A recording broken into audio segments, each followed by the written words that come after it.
Love music. Live sport. Talking football with Bill Young, Hugh Burns and Paul Hegarty on Rock Sport Radio. Okay, talking football across central Scotland for this Friday night. It's the final one of the week. You can listen to the show on DAB Digital Radio. Online at rocksportradio.co.uk. If you use an iPhone, try using the TuneIn app. If you're on Android, use the TuneIn app or the Radiogram app. You can watch the show live on Facebook, Twitter and Periscope. And you can take part in the programme 0333 9000 442. You can also tweet at RocksportDAB as you do on a fairly regular basis. Hugh Burns and Paul Hegarty with me tonight. Heg's with us from 6:30. I posted a picture of you and your wee pal Murdo playing earlier on in the week in a golf tournament. Was it a charity day?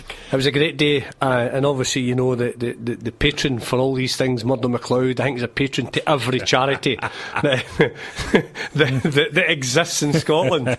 And well, you know something, actually when I thought about it after I come home, and I went, you know something, see if I actually want a few more games, he's the wee guy just to keep in with, because he obviously got me an invite to Hags on Wednesday. Great day, fantastic day. We played a Texas Scramble format. We were kind of down one. It was a 4-man team, Bill. We were on to 3, but we were handcuffed to Dixie Deans as well. Dixie was priceless. He had I don't know what, I think he must have had a pair of Sambas on. He was sliding about the tee. But listen, just in the company of Dixie Dean is just something to behold. It was brilliant. I was getting a bit of stick after Rangers guys about it, but you know, all that nonsense. Yeah. See, when the guys told you he scored 138 goals in 180 odd games for Celtic, missed a penalty in the semi-final of the European Cup at a full part head, I'll listen. That's good. I mean, that's goosebumps for me. And all the way around his crack was great. Murdo and I played well. Wee man was brilliant company. We'll leave it at that. But he went over a bridge in a buggy, right, over a bridge that was supposed to be cordoned off. Wee man, straight through it in a buggy, carnage everywhere, right? It just, Murdo and I were just doubled over. It was a brilliant day. They tell me that Des McEwen done an auction. They raised £10,000 at the auction, and the day in general. And you're going to ask me the charity. I know you're going to ask me the charity, and I forget. I won't ask you the charity because I don't think you know the charity. I do know it. It's living. It's all about you know something. It was about like homeless people and people, right. and you know, obviously, like, you know, we're in that category as well, running out of money and getting helped out and what have you. But it was a great charity. I'm going to text Murdo during the break and find out what it was. But it was a great day.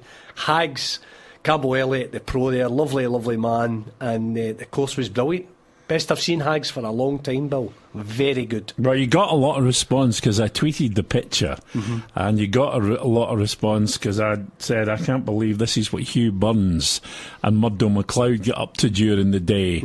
I said, but on the upside, Alice Cooper hasn't joined them. That's very true. Love it. We had Dixie Dean.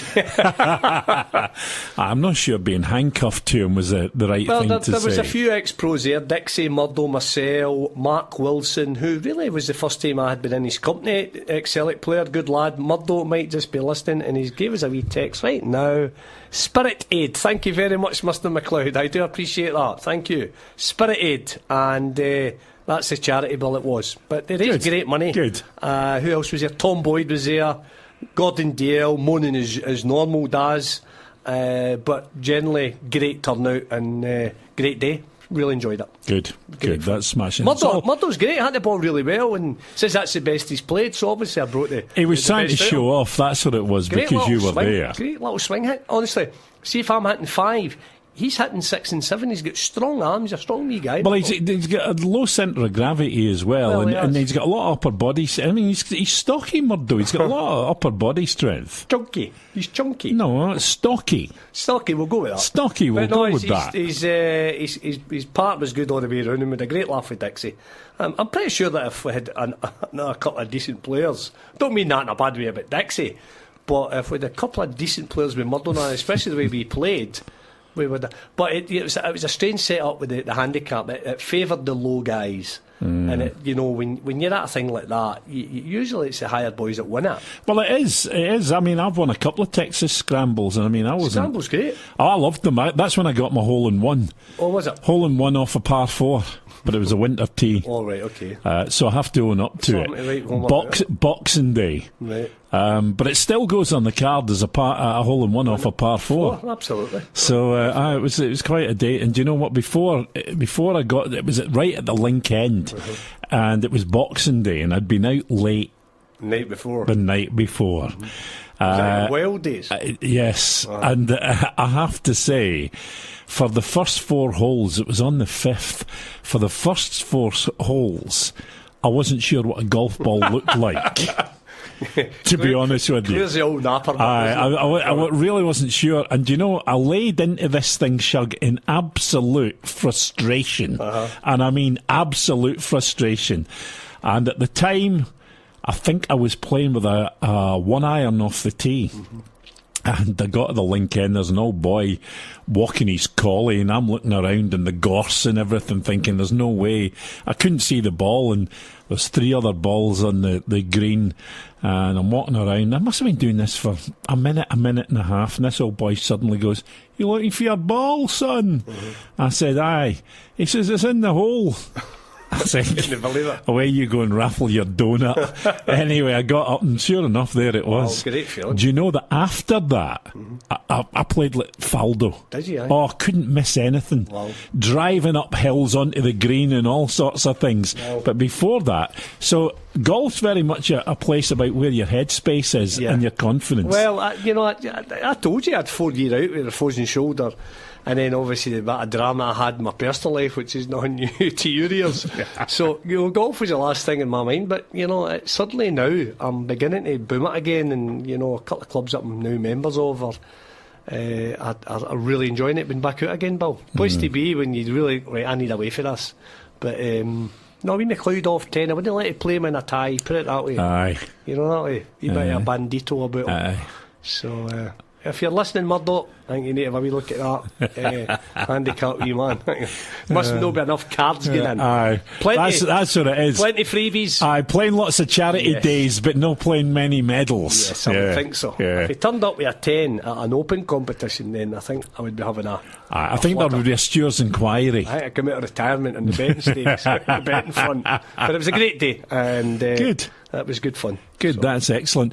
A few bits and pieces to talk about. The first one, of course, let's start with the news today that Oran Kearney has been appointed manager at St Mirren. Now, I spoke to his chairman last night and asked him how he felt about things, because this is the second time St Mirren have approached him. Yeah.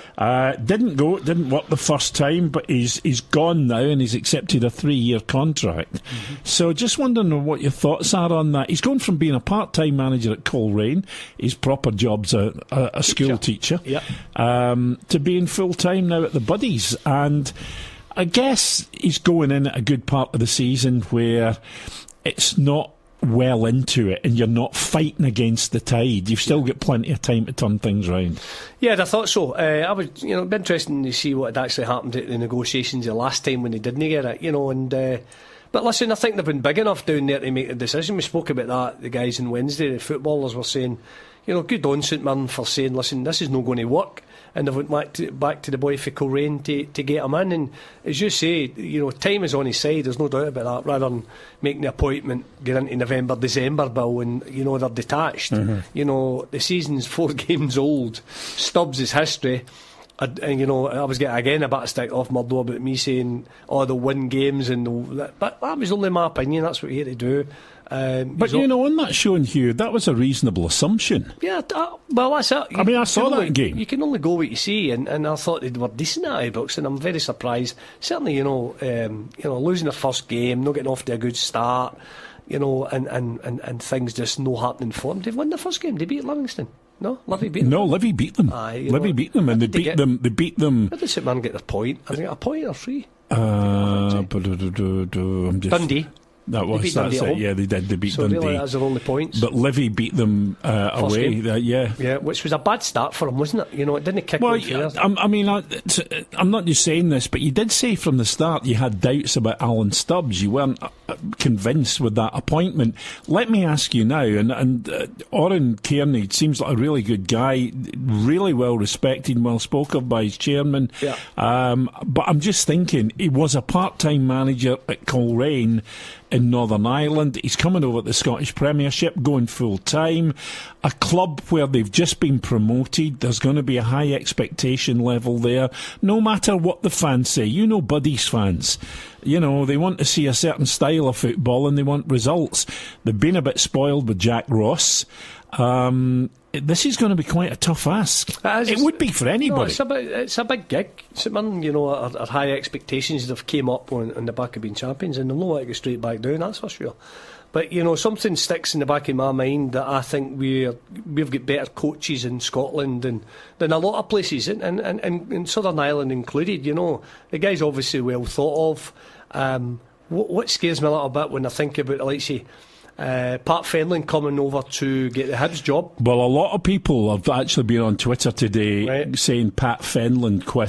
Right, and so that's still fresh in the mind. The other lad that got the Dunfermline and the Dundee United job. Yeah, but don't forget, he's coming from Northern Ireland. Look at Tommy Wright, look at Stevie Robinson. You just need to look at taking a risk on, you know, managers, you know, of that fettle. When you look at like Michael O'Neill.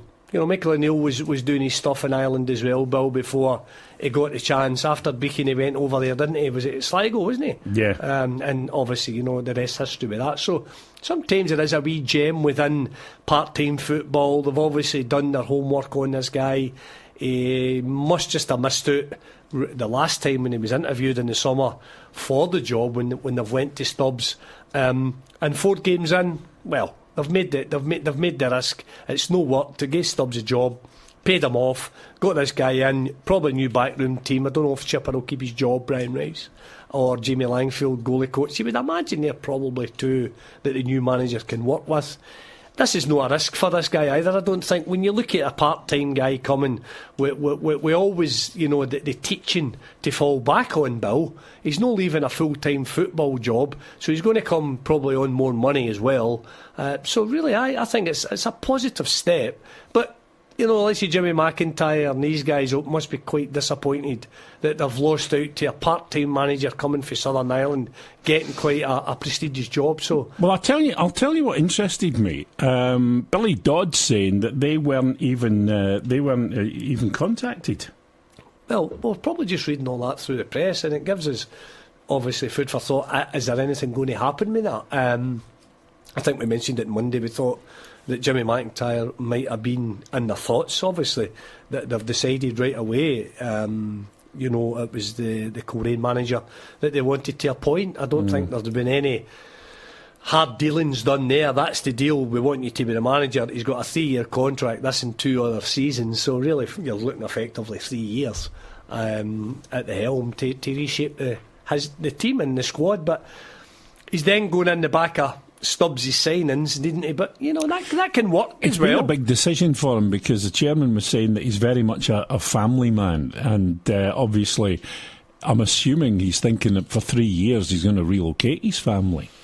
Well, that airport's quite near, from isn't Northern Ireland. You know? Well, I've done that trip many times, as you well know. Yeah. And so from that point of view, it's not the hardest to do. Fly back to Belfast and then go south. No, you go up because he's in the north. Colerane's in the north. Right, yeah. Aye, but right. Then he'd fly to Belfast. Yeah, aye, yeah. And then make his way to Coleraine. He could do it that way. Well, not with direct flights to Coleraine. No. So he goes to Belfast and then makes his way home. Yeah. So yeah, there might be something. Listen, the bottom line is come 4:45 on a Saturday, they'll come and go with a bit if they get results. And, you know, again, it's it's staying in the league. That's the most important thing. Where they have obviously felt that Alan Stubbs wasn't capable of producing that, so they've made the call. But we'll wait and see. Shug, just one other thing, just while we're on bits and pieces. Rangers winger Eros Grezda, he's been sent back by the Albanian national squad. He's picked up an injury. Now, he's quoted, obviously, in Steven Gerrard's Europa League squad for the group stages. The boy's only just joined Rangers. I don't know what the injury is. I think it's an ankle injury. I'm just wondering how big a blow this could be to Rangers, because I've got to say that everybody I speak to raves about this guy. And I've watched his best bits. You think you are Barry Ferguson? Eh? Oh, no, I'm not meaning to do it. I was just messing about with my goatee there. Stubble. My stubble, aye. No, got me in. It's easy done, and I don't think they'll see that on Facebook. Now, what I was saying, what I was saying is that I watched his show reel kind of thing, which is about 15 minutes long, and he can score goals and he can beat players, and he's not timid.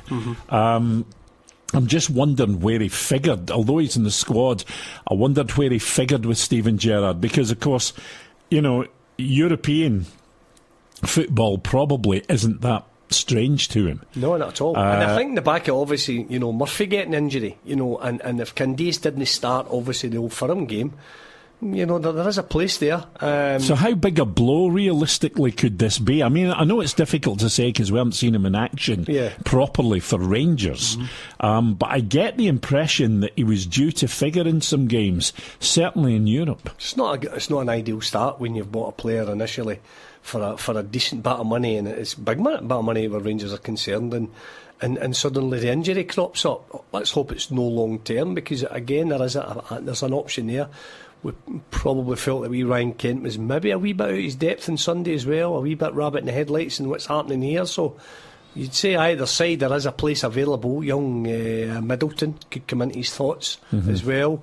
But I think Jamie Murphy's the blow, and it does open it up for somebody to come in and stamp their authority. But it happens, Bill. Players come and they pick up knocks, injuries. Let's hope it's no long term. For the money they've spent, they'll be wanting to hit the ground running, especially with the amount of European ties that are going to be coming up very quickly. So let's ankles can be funny. Depends whether it's ligaments or whether it's just a twist. Or, it can be. It could be a number of things. No, they're not taking chances. So let's hope they get to it, get it sorted early on, and it becomes a decent player. Yeah, it's a wee bit of a blow, though, isn't it?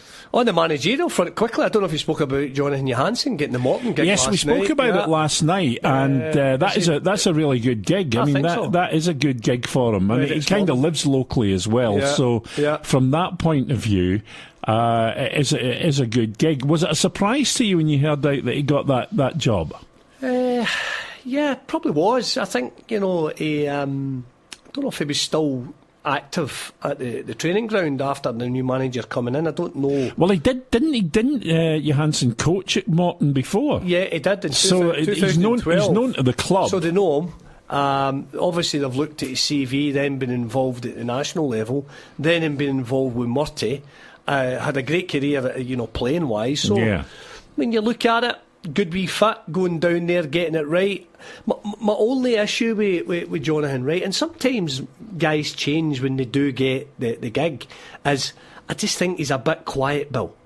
That would be my only concern. Could I see Jonathan throwing a wobbler at half time? I know times have changed, and maybe sometimes these managers don't have to be as authoritative in the dressing room as maybe the managers that we played under, but that would be my only concern with Jonathan Johansson, having that nasty bit in him. But then, who's he bringing in as number two? Is he keeping who's there? There was another thought going through my head today, would maybe Lovinkrantz be interested in something like that? Peter's now full time coaching the kids. Would that be a step? I think he's over the moon with that job, and I think he really likes that job. So I don't think he would want to leave. I mean, I don't know, but I don't think he'd want to leave Rangers. There's no doubt about that. Yeah, but it's interesting who he's going to bring in. Whether Ray McKinnon's took his assistant again, we don't really know the ins and outs of that. Yes, he has. Right? Yeah, they've both gone. So there's a gap. There's a gap there, and it'd be interesting to see who he does bring in. But I would imagine it might be somebody that he's worked with. Well, here's a thought. When you're doing the coaching like he was doing at Rangers as first team coach, obviously ultimate responsibility doesn't fall on his shoulders for performances and working with the players and having to have that little nasty streak. But when you're the gaffer and the buck stops with you, it's amazing how it can bring out the worst side of people sometimes. True, yeah. When it has to. Well, maybe that's what's needed, because his knowledge of the game will be first class. Oh, yeah, absolutely. His contacts will be there. He might be able to go back to Stevie Gerrard and say, listen, is there any chance of getting a couple of players down the road? I'm pretty sure that connection could happen. So, Morton might have just opened up something that they could explore there, and hopefully they will. And if it's not a bad little start, heard again the other night there, I think you and Jerry were maybe talking about, is he maybe jumped it a bit early, Ray McKinnon. He thinks that yous were thinking, or Jerry was thinking, that Morton might have actually assembled a better squad than Falkirk. So, well, the general feeling... He's getting to know a bad squad. Yeah, the general feeling with... the guys, the Bairns fans, and some of the media and journalists round the Forth Valley and round Falkirk is that too many things have changed too quickly at the same time for Falkirk, and they're starting to get concerned, and the fans are making murmurings about the fact that they feel the club has kind of lost its way and its identity a bit. Yeah, I know what you mean. And when fans start to get a bit like that, and here's what worries me again, Hugh. It's early in the season for Hartley and Youngie. It is very early. They've brought in 16 players. They take time to bed in. Is this a case again of a board being under pressure from the fans and therefore doing what they normally do? The first reaction is get rid of the manager. Yeah, exactly. It's a knee-jerk as well. I think it's very, very early to move on Paul Hartley. And a wee bit disappointed that they've maybe not even looked at Gordon Young as well. I spoke to Youngie last Saturday morning. I was very, very surprised. There was talk about it on the Friday that Ray McKinnon would be appointed. And when I got the wee man on the phone, they were on their way to Dingwall. And he says, this is my last day. This is my last gig. He says, I'm out tonight. I said, you're joking? He went, no. He says, I'm negotiated a deal, and me and the manager are away. He says, so I'm in charge tonight. And today at Ross County, obviously they turned out they lost 2-0. I don't think they were ever in the game. But you just wonder that, have they maybe dived in as well? But Ray McKinnon definitely was in their thoughts right away. After Hartley goes, he's in straight away. So, well, here's a thought for you. Would Youngie be a decent fit to work with Jonathan Johansson at Morton? Yeah, I think Youngie... I think Youngie is going to be more than happy, always been, I think, assistant manager. But sometimes it might arise that the opportunity of going in is number one. So... it's up to him. Obviously, the Latvia thing to fall back. I think they drew 0-0 last night at Latvia. They didn't play very well, according to all reports as well. So that's not helped him in mixing as well. So it's not just happening for the wee man right now. Do you want to put your hood up and get your scythe out, the Grim Reaper? I know, it's not happened. And he's like, he says, a good thing about it, I've got a double header in the thing, the Nations League thing. So he's been away. So it's going to be interesting to see how Jonathan, I like to see who comes in, who's going to work with Jonathan Johansson, who's he going to bring in, who's he going to... Well, could he bring in Murty to be assistant manager? There's a lot of things silly it may sound, but you never know. And listen, after the Ghost goal, and I spoke to Chris Doolan about it earlier in the week. Why did the linesman flag that? Nobody knows to this day. It was floating about YouTube, and I've got to say, the Firhill, it must be obviously part of Thistle TV, was very, very good. The commentator was very good, and he spoke it, the build-up play, bang, bang. What a great finish it was as well. They're running back, congratulate one arms. Just somebody takes a wee glimpse over to the linesman. But let me ask you this: the referee's standing almost beside Chris Doolan, not that far away, looking at the goal and sees the ball go in. Well, you know something? You know who I was very impressed with the other night there? Charlie Richmond, you had him on. And Charlie doesn't pull his punches. He spoke great. He spoke straight for the hip, short straight for the hip, told you exactly how it is, and how that referee isn't allowed to come out and explain the situation, or an explanation of some sort, just to clarify it. Because that lad scored a great goal. You train all week to hit the target and score goals, and when something's taken that away for you like that, that is just... But there's two great stories have come out of it. Chris got his goal scoring bonus from Thistle. That's the first good one. Yeah, they gave him his scoring bonus. Really? The second one is he gave it to charity. Oh, did he? So good on him. Good on him. But it was a great conversation. If you missed it, by the way, earlier on, you can still hear it. It's featured on the Twitter feed.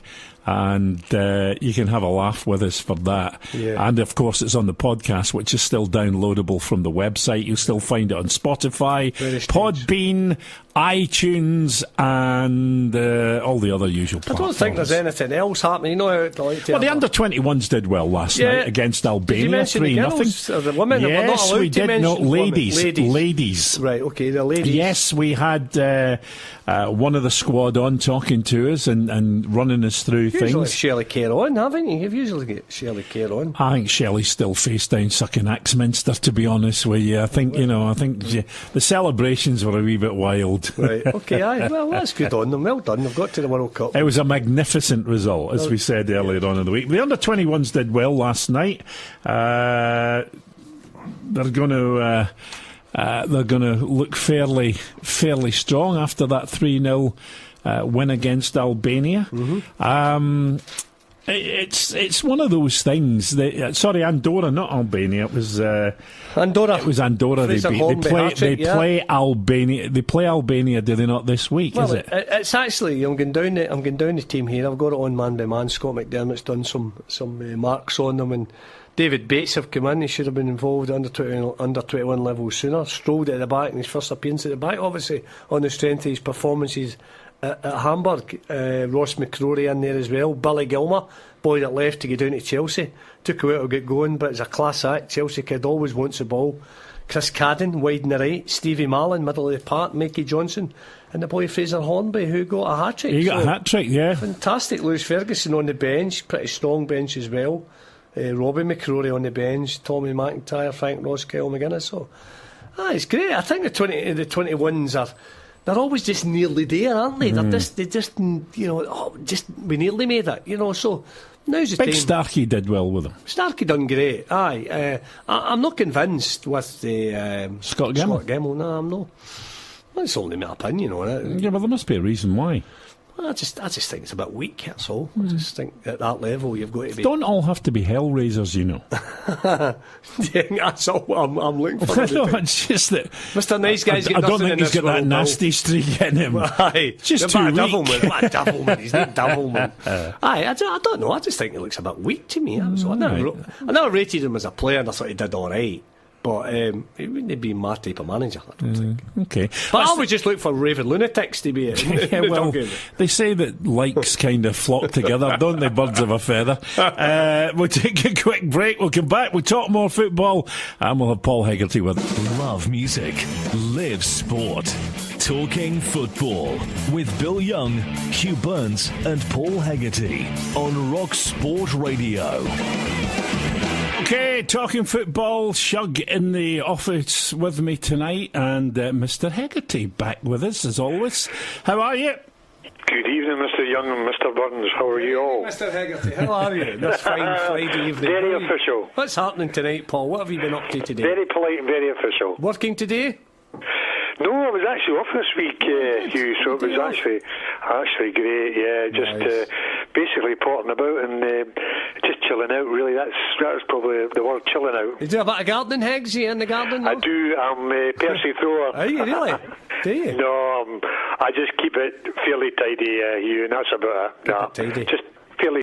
Yeah. I think it's been pretty quiet in the football world as well. We're just looking through the papers to see what we can get our teeth into, and there's not a lot happening down here apart from the boy for Coleraine getting the St Mirren job, Higgs, huh? Well, that's an interesting one, because obviously the merry-go-round in the manager area is just unbelievable, Hugh, isn't it? Because like Paul Hartley, Liam McKinnon, Alan Stubbs, Barry Smith, the Wraith Rovers, and that's just September. Higgs, what's going to happen in October? I know. Higgs, what did you hear about the Barry Smith one? Is there something in the pipeline there? Well, no, the story I got in the local paper was that obviously people were in and around the club were obviously probably trying to tell Barry what he's to do and that. And they're top of the league, and they just missed out on promotion last year to Ayr United, Hugh. And I think sometimes people just want too much to say. But I'm only surmising that Barry's had enough of this and says, well, do I really need this? And if I don't really need it, I'm going to go, because directors or whatever, they should pick the team, or they should take the team and see how they do, so that's the feedback that we're getting up here, that there was people from within the club that were just obviously, probably having too much to say. Just let managers manage and get on with it. And if you're not happy with the manager, then do the right thing, pay the manager up, and then move on. Hex, when you're joint top of the league, what can the board of directors tell the manager? What to do? He's doing his job. He's doing it effectively. By the way, I heard the same story as well, and we're told that Barry will come on and talk to us this week, so hopefully we can get a wee bit of information out of him. I dare say there's not going to be too much coming forward. I don't know the story, but you've heard that, and that's I could be talking nonsense, but no, it's the same story as I heard. Yeah, and just let people be and get on with it. And even when I was having a tough time at Montrose, the directors will say, Paul, can we help you? Can we do anything to sort of try and get, maybe one or two players in? They were very, very supportive, and that's what you want as a manager. And Barry's much younger than me, and when you're a young manager, you need all the help and the support from everyone within that club, whether it's a chairman, directors, or people down in the hospitality areas. You need all the help you can get, because it is a lonely job, Bill. And just what you said, Raith Rovers are firing all cylinders. They're going well. I think they beat 4 for 4-0 on the Saturday, and then lo and behold, Barry leaves on the Sunday or the Monday, and that's what happens. But I really don't know it's all about now, because I've said on numerous occasions, this is the time to be a footballer, because if you're an ordinary footballer, you'll make good money, and this is a time not to be a manager, because it's hiring and firing, and it's usually October, it's the silly season. It's now September. Higgs, what about Barry Smith? How well do you know him? Dundee boy, is he up that neck of the woods then? No, I think he comes from the west originally, but he has moved up here. But obviously we're playing with Dundee, and no, I don't know him. I don't know him at all. I have spoken to him on the odd occasion, Hugh, but no, I don't know him at all. I know he was obviously at Celtic as a boy, so obviously yeah. But I don't know much of him. But I find and I think he'd be so disappointed that they didn't go automatically last year. They were flying at one point, and then come the month of April and a wee bit of May, they just hit the brick wall, and it was so hard. That's right. For obviously, and he came with a great run. Yeah, came with a run. That was it. But Barry's obviously ex-Dundee player as well, and an ex-Dundee manager, and did very well in the manager's stakes as well at Dundee, and obviously hard times as well, wasn't it? It was a hard time with the gig, wasn't it? Well, by all accounts, the people that I know that hold him in high regard, and he's got good credentials. I think sometimes, if your luck's no in, it's no in. He's just got to sort of try and move on, Hugh, and go elsewhere. And I think you've got to be lucky as well, or be the right place at the right time. I totally agree with that, Hugh. Get the right gig. I know how, when I've got to be sitting with this big fella for nearly 5 years. Well, we've landed lucky. Very you and I have landed lucky. No. Listen, don't start repairing. Should never bite the hand that feeds you, Hugh. Okay? My nerves are shot to pieces, mate. Honestly, I was quite a quiet lad when I came in here all these years ago when I met him. Look what he's turned me into. Hang on a minute. Quite a quiet lad. He'd have burst up with Stuart Dougal for saying that Stuart Dougal sent him off 3 times, and Stuart Dougal said, no, I never, I don't remember it. And he went mental for a month after. I can't believe he didn't remember sending me off 3 times. Shows you how he was particular to the football in his game, wasn't it? He can't remember me sending him off 3 times. Absolute trumpet. Hang on a minute. You get sent off 3 times, and you're calling the referee names. But he can't remember it. Shows you how tuned in he was. Maybe how traumatised he was after the game. He tried to block it from his mind. Martin tried to sack me after the game. Hey, who were you with at the time? What team was it? Dumbarton. It didn't really matter. It didn't matter. Don't mean that. All I can say is you must have had the controlled aggression within you that day, eh? Well, I just kept using the F word, and every time I turned round, I seen Chick. Chick was on the park, and he was laughing at me. Chick Charlie, imagine Chick laughing at me as well. Every time I turned round, Chick's like, shut up, Shuggy, shut up. I just kept taking the bait. You and Chick Charlie in the same team. What a nightmare. What a double act that was. Hey, what a nightmare, Higgs. Can you imagine that? Can you imagine having him and Chick Charlie in the same team? Well, like, so when Chick was at Hamilton and Partick Thistle, and the stories you heard from the Partick Thistle days were legendary, and it's fantastic. And to have Hugh Burns in with Chick Charlie, it must have been great fun, eh? And then a guy chasing, tell me a story about a guy chasing him round about the training park at Thistle with a samurai sword and all that. Lambie gave him a lift back up to training. The best one's the autograph for me at the corner. That's a classic. That was a classic, that, wasn't it? Yeah. Stopped to do an autograph during the game. Give your autograph. See with the samurai sword. Was it true, Hugh? It was true. That guy turns up, nobody knew what was this guy's, brandishing the samurai sword, and Chick's running off the training park. What a nutter. Brilliant. And he says to Gaffer, Gaffer, give you a lift back up with the park. Hang on a minute. What would you have done with a guy chasing you with a samurai sword? I thought it was brilliant that the manager gave him a lift back up to the training park out the road at all. It was. You're talking about. I'd have been Usain Bolt over 220 metres. You better believe it. But you're talking about me in the dressing room with Chick Charlie. Then you've got Lambie, God rest the Albion as well. God. What a legend he was in the dressing room. So the game lacks nutters and friendly people, but a friendly fire flying about. I remember having John on at the when I was at Real Radio doing the show with Ruffy, and we had him on one night, and honest to God, and we used to do that show in delay. Oh, did you? Because we took a lot of calls so that we could dump whatever people were spitting. And we had John on this night, and we had to dump him 3 times. Really? Aye, brilliant.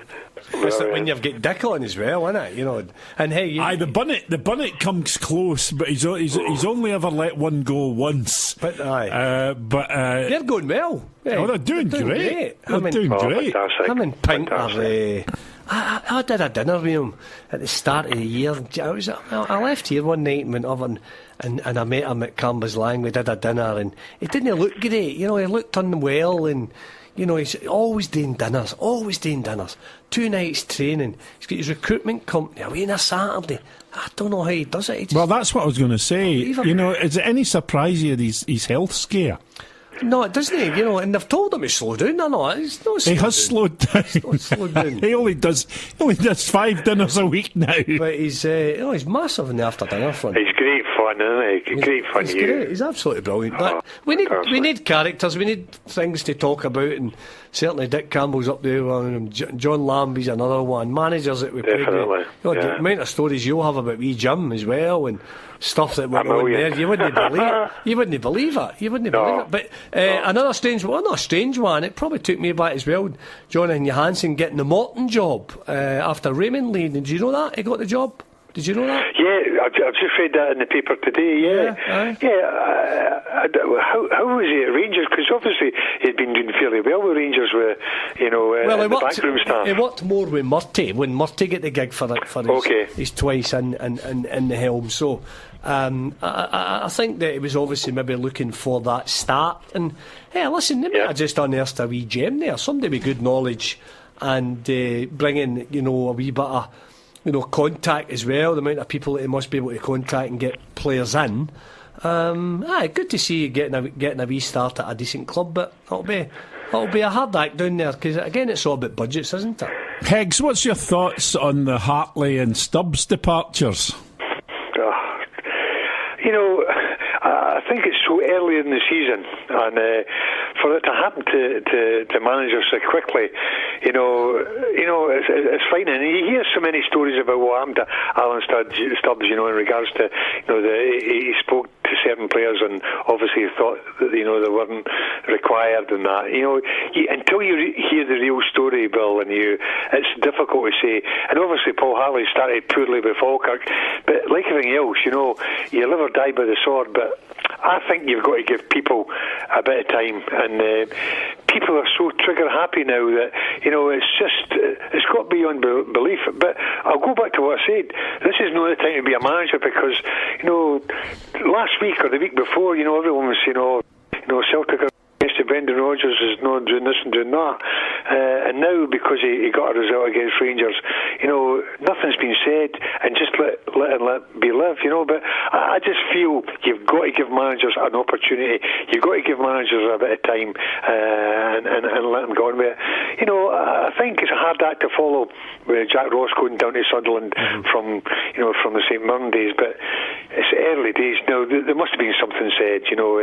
Obviously things have not been happy at boardroom level, and obviously on the park as well. It hasn't helped, but it's too early, very early. And the guy from Ireland, from Coleraine, has got good credentials, and we'll wait and see. We'll wait and see what happens. But I just find it really breathtaking when you should never be surprised in football, but I must admit I've been surprised over the last couple of weeks with Raymond McKinnon, Paul Hartley, Stubbs, and Barry Smith going. It's frightening, and all the managers will be wondering, am I going to be next? And that's what's going to happen. Well, Paul, just on that subject there, you've touched right on it. The more I'm thinking about the way Dundee are sticking by the likes of Neil McCann, are they going to regret that, Bill? Sticking in there and holding off. Well, you say they're sticking by him. I think the time. You're right. You're absolutely right. But what I'm saying is, I think the time we know when they're really sticking by him is at the first result after the international break. Really? Because I think that's when the test will come. Because if they haven't won that game, I think people will start to ask questions. The fans already been... I think I'm right in saying, Paul, it's probably been widely reported there, the Boo Boys have been out at Dens. They have, and obviously they're not happy with what's happening, and obviously Neil knows that himself, and he said that publicly, managers are no silly. They realise the consequences when things don't go particularly well. And really, when you do get a result, most managers are more relieved than anything else, and they just sort of are happy for maybe a short period of time. Then they're back on the training ground on a Monday, and then they go again for the game on a Saturday. And most managers are just more relieved than anything else. It's when you've got quality players, and you've got a team that's winning more often than not. That's when the most enjoyable part of being a manager must be. I've never sampled that, so I'm like a lot of managers, never sort of sampled a bit of sort of consistency.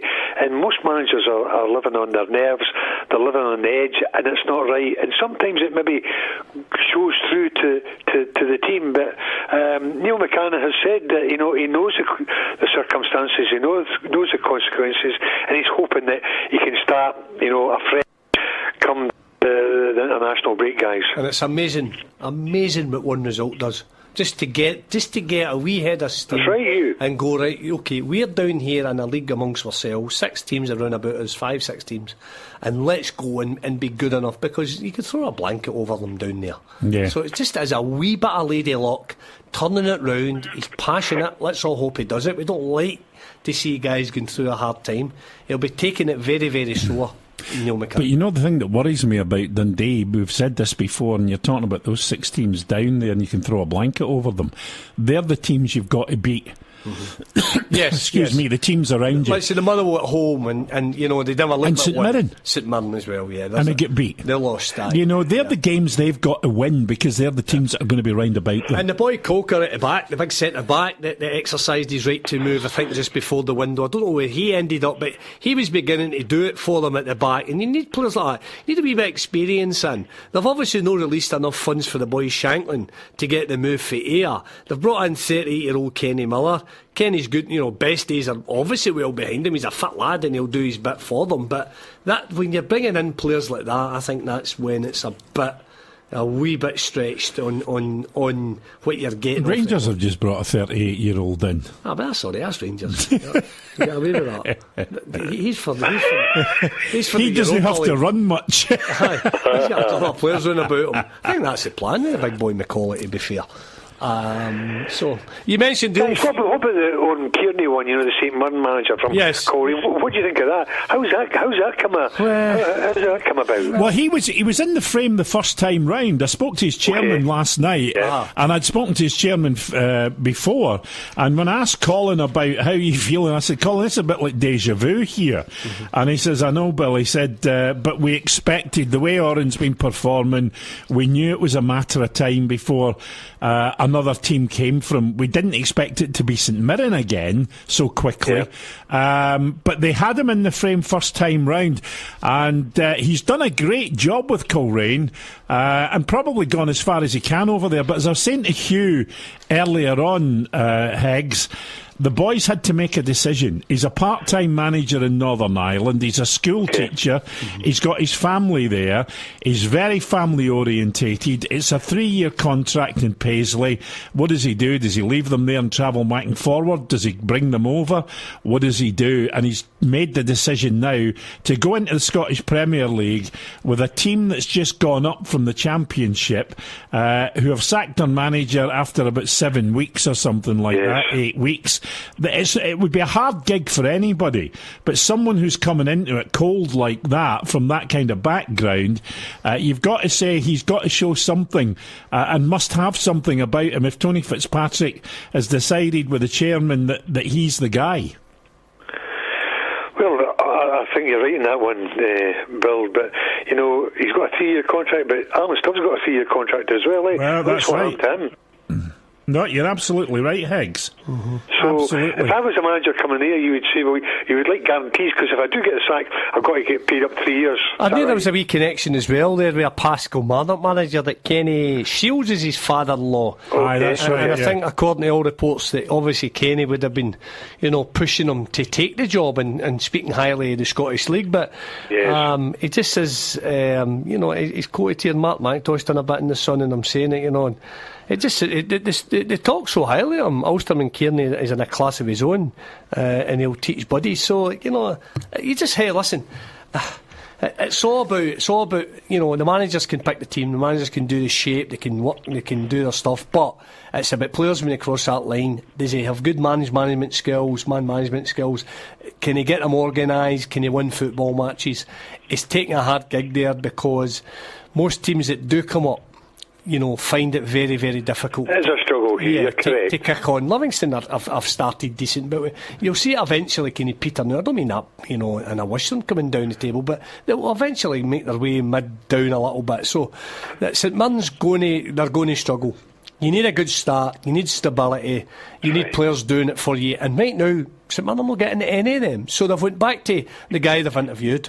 Jimmy McIntyre, I believe, wasn't brought back in it. That was the number one target going back to get this lad from Coleraine. So we wish him all the very, very best. Hopefully he'll come on, give us a bit of his chat, find out what he's all about, and see where he wants to take it, man. But Hugh, you're 100% correct, because 7th in the league just now is Hibs, Rangers and Aberdeen respectively, right? Yes. And now they're going to kick on eventually, and you're talking in the next 3-4 weeks after the International League, and that'll bring them back along with Hearts and Celtic. And then what happens is you see other teams concertinaed from 7th downwards, and it's probably the usual suspects as well, unless you get like what you got last year was a Kilmarnock eventually when Stevie Clark came in, and that was fairly unusual, to say the least. Well, just quickly, they've mentioned a lot again, managers here from the Northern Ireland, like Brendan Rodgers, Neil Lennon, Tommy Wright and Stephen Robinson. Yeah, Stephen that's Robinson what we're talking about. Good shout. So there's a lot of guys there with good knowledge,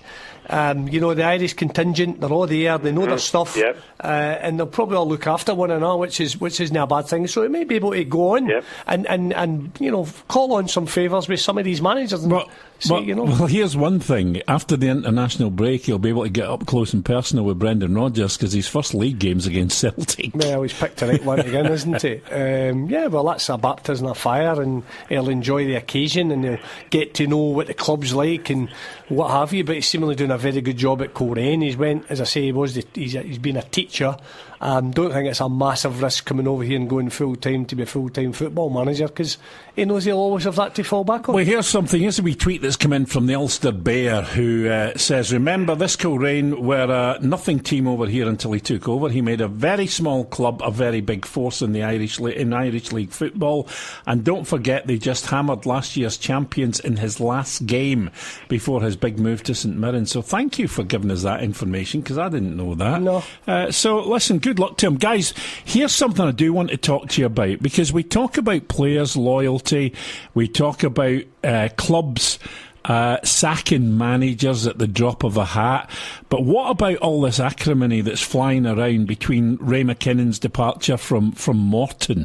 Because, saying that Ray walked out, he hadn't been released from his contract, Ray saying that he was disappointed the club hadn't allowed Falkirk to speak to him, the club saying that they had allowed Falkirk to speak to him. But this is one of these ones where when you sit and be critical of one party, and I'm talking about the party in terms of clubs sacking managers, and then you hear stories like this. And I've always found Ray McKinnon a very honourable man and a very straightforward man. But there is some kind of acrimony over this. And again, this is one of these stories I don't think we're getting the whole kind of 9 yards with it. But it makes it very difficult to determine who's right and who's wrong, or what should or shouldn't happen in football when it comes to contracts between clubs and managers. Paul, Bill, you know yourself, anybody that's in any line of work, they want to better themselves. They want to be at a better company, they want to be at a better football club, they want to drive a better car, you want to stay in a better house. Now, for me, Falkirk... Yeah, but Hugh, if you walk away from a contract, with all due respect, but Bill, that doesn't... he'll not be the first and he'll not be the last. Yes, but then we get critical of clubs dumping managers in a similar way. How can we not be critical? There's got to be some kind of equity about this. What the players do now, Bill, they down tools. Shug, I've had this argument all week and I've said that. Said that's the time to be a footballer. I've said that. Look what Boyata's done. They've went back and gave him a cuddle and brought him back into the team. Well, he's in the Belgium team tonight. I'll tell you the teams in a minute. But what I'm saying is that, Falkirk are a better club than Morton, Bill. You're missing the point. I'm not missing the point. Yeah, you are. The point is, it is pure hypocrisy for us and everybody else to sit and criticise teams, boards for getting rid of managers after a short period of time, if we then condone that a manager, because he fancies a better gig, can just walk away from a contract. It's a better club, Bill. It's a better environment to work. I don't understand. But Ray McKinnon is better than Morton. Listen, you're missing the point. Where is it getting scrambled from my mouth to your ears? Can I come in here, guys? No, I know exactly what you're saying. I know, but you're not answering my question. I don't want to answer that. That's a different story. See, when you sign a contract, guys, you should abide by it. Not whether you're a player or a manager. Not at all. No, wait a minute, Hugh. If a club comes in for you and you're a manager and the club gives you permission to speak, and you go with their blessing, then, and it's beneficial to you, and there's a good part in the ways, fine. But see, when you sign a contract, but it's a year's contract, just like the new guy for St Mirren, Kearney, right? He signs a contract, he should get the 3-year contract. If he gets after 1 week, 1 month, 1 year, you should get the other 2 years paid up. That's how I see it. Well, and I'm with Bill on this one, Hugh, because that's where you're looking for loyalty from player or manager with that club. Well, Higgs, it's Morton or Falkirk or any other club. Higgs, I know, Bill knows loyalty is right out the window when listen, I agree. That I agree with. Yeah, whether it shouldn't be, it's right or wrong or whatever, we know what loyalty is all about. We were loyal to whoever we played for. Certainly you were a lot loyal with me. You stayed at Dundee United a lot longer than I did. But anywhere I went, I put in. That's because he had his car keys. Exactly. But I just think that I just don't think you would have wanted Ray McKinnon on the touchline as a Morton manager with his head somewhere else. And I think he's went, listen, you know something? I want to better myself. I think it's a young, up-and-coming manager who was very unfortunate. Again, seems to be a bit of a stigma around about Wraith Rovers. I think you messed about there as well, and the Dundee United thing. So I think maybe he deserves a wee bit of fortune in his career. Hugh, I agree with everything you've said in terms of Ray McKinnon and the standard of manager he is, and clubs against Falkirk against Morton in terms of the size. The point I'm making is that there is an inherent hypocrisy with us sitting one week and criticising, and even earlier on tonight, criticising clubs for getting rid of managers just at the drop of a hat. If a manager, and I'm not saying Ray McKinnon has done this, I don't actually know the full story. All I do know is Morton are talking now about seeking legal redress to claim money off Ray and his assistant. But if any manager walks away, whether it's to go to a bigger, better club or not, it negates this whole thing where you can turn round one week and say a club shouldn't be doing that to a manager. Well, why shouldn't if the manager can walk away from a contract? I just think you and Paul were old school, and yeah, you are certainly a lot older than me. Yeah, so I'd agree with that. Yeah, I think you've got to be loyal. No. I do. No, I don't agree with you guys. I don't agree with you. Listen, here's one. Right, here's one. Who's giving up Radio 2? Chris Evans. Mm-hmm. You got a phone call for your agent tonight saying, by the way, Bill, I want you to take the breakfast show on Radio 2. Will you go?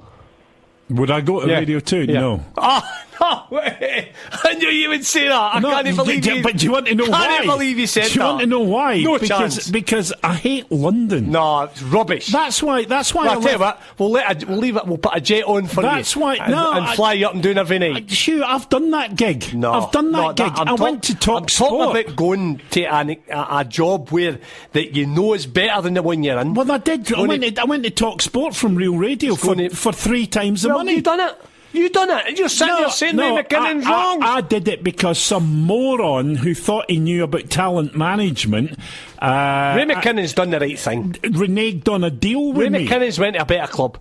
Higgs. If people renege on deals with you, then it's carte blanche. The bottom line, if somebody comes in for you that's better than what you've got, and you go, you know something, it's closer to home, it's a better club, it's a better stadium, blah, blah, blah, blah, blah, you take the gig, and that's what he's done. You see, the bottom line is, people have not got any consciences anymore. No, of course they've no. That's sad. No, that is sad. Higgs, but you've not, it's you've life. got a conscience where you know what's right and what's wrong. Higgs, right? wake up and smell the coffee, big man. You've got to say, by the way, I've signed a contract. The only way I can get out of it if I get a blessing from the chairman and everyone's happy, Higgs, and they're going to be looked after, and I'm going to be looked after. Higgs, I agree with you to an extent, because it was quoted in the paper the other day there that they got the blessing of the chairman to go and speak to them. Now the chairman's going back on it. So there's somebody telling porky pies. I just think when he's had a sniff of that Falkirk job, and the phone call, obviously, we all know, the phone call would have been done late on of an evening sitting in the house, an unofficial phone call, saying, would you take the job if you were offered it? Yeah, get yourself out, we'll worry about the compensation. Well, just talking about what you asked me about the whole Chris Evans and Radio 2 thing, let me tell you what happened at Real Radio. Real Radio, I was offered a new contract for 2 years, right? Mm-hmm. And what I'm going to tell you is that the absolute truth, this is exactly how it went down. Struggling for him. All right? Mm-hmm. 2 years, the money was great, and I got an increase over those 2 years. At Real Radio. But it was the way the money was being paid was a ridiculous way it was being paid. So I said this to a particular person who was head of the business at the time, and said to me, that's the way it's going to be, take it or leave it. So I said, right, I'll leave it. So I wasn't signing the new contract. That's the way it was going to be. So he went away on holiday and said, you've got till I come back to make your mind up and reconsider. During that time, the programme director pulled me in.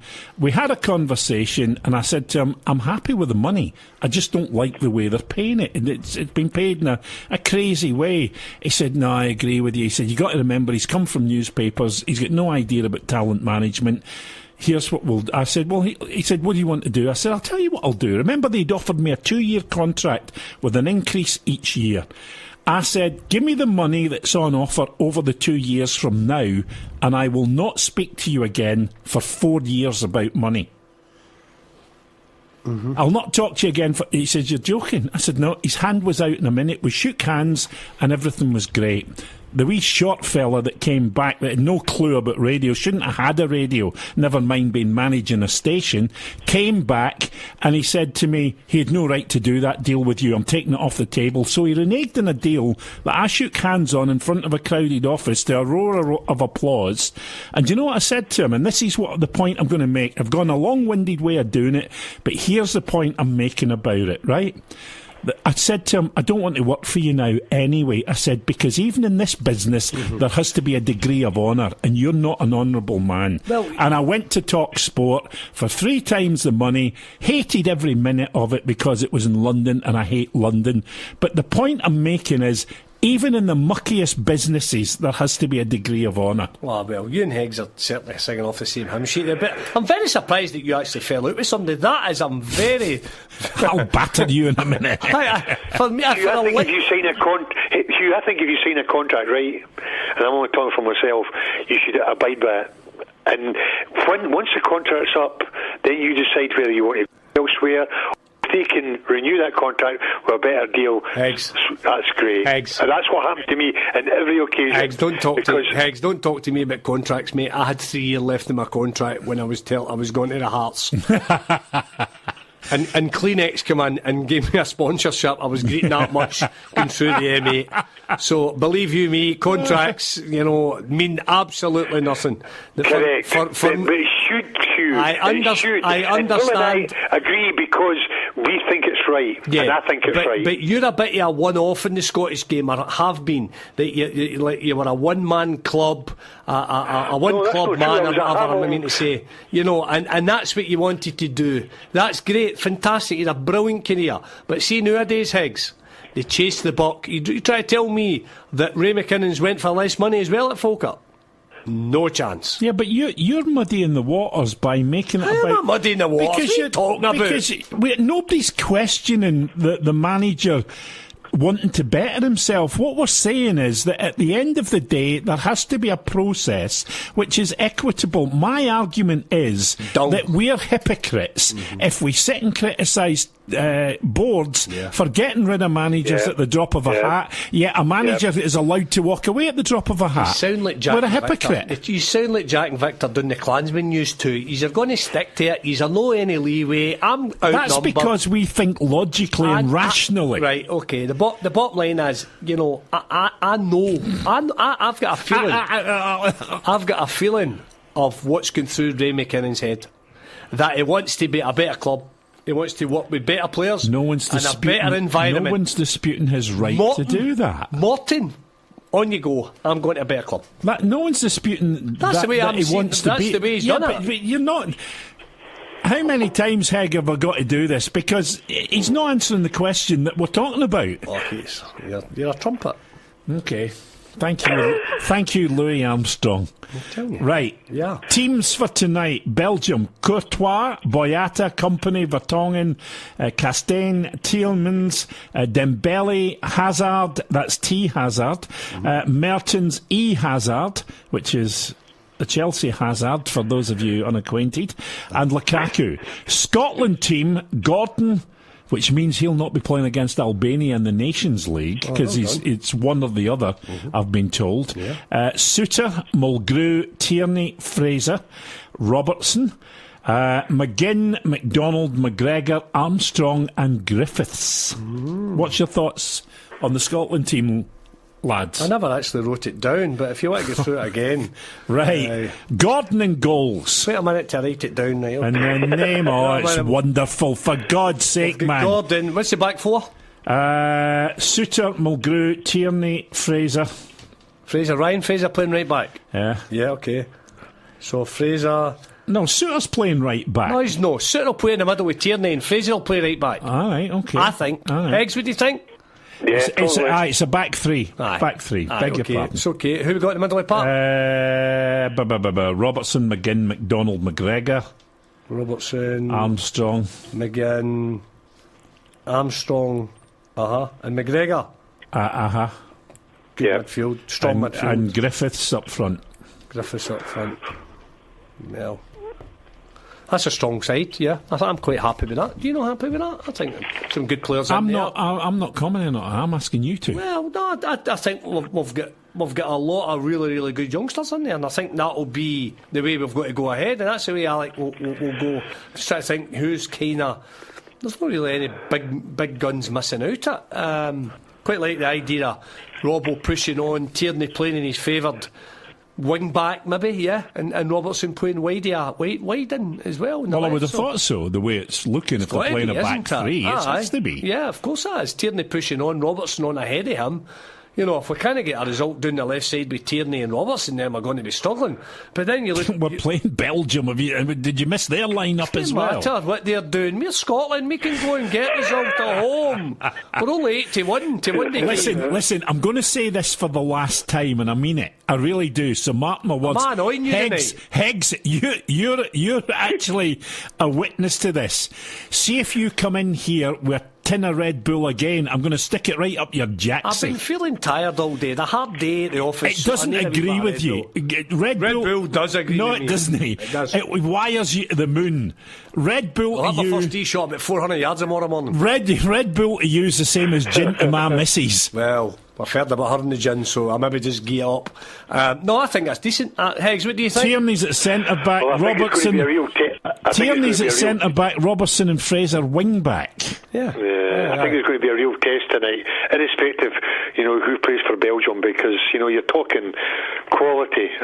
But it's a great test for likes of the younger element, like Suter. I must admit, I like McGregor at Celtic. I think his attitude is fantastic. Yeah. I think he's a type of player that any manager would love to have, because see when you listen to him and see him, he's bright-eyed and bushy-tailed. He's all ears in regards to taking information on from the manager or managers, and I just like how he goes about his job for you. Yeah, I like him. It's and like you again, McDonald. Is that McDonald that plays with Fulham? Yes. Mm-hmm. Yeah. So he'll probably have a holding role, won't he? Yes. In midfield. Mm-hmm. Yeah. He'll play central, so if Tierney or Robertson want to go forward, or the other side want to go forward, then he'll just sit and obviously mop up. But I think it's going to be a big game for him. But I think the way Belgium will set themselves up, they've set high standards, and and I'll give you a score. I think they might win 1 or 2-0 Belgium, but they'll want to prove to Scotland and to other people that it wasn't a flash in the pan in regards to how we did in the World Cup. Plus, as well, they'll be looking for obviously pastures new, and that you've got players coming through the ranks. And I've said before, guys, we're improving as individuals and as a nation. Other nations are improving, and Belgium will be improving as well, because the players they've got at their disposal from the bench is phenomenal as well. So I think it'll be a tough call, but I'm pleased that Alec McLeish's got a fairly young squad out. Plus you've got a wee bit of experience, obviously, in the middle with Craig Gordon the goal and McGrew at the back and McDonald in midfield, and you've got fresh, young, energetic players and legs round about them. Yeah, I'm happy with that. I like Fraser as well, the wee Bournemouth guy who plays up and down the right hand side. He's got great legs. Mulgrew's doing it week in, week out with Blackburn, certainly Championship. Players are all playing. They're no just getting in the squad because they're at big clubs. They're all playing at big clubs. Okay, Griffiths is in and out as well.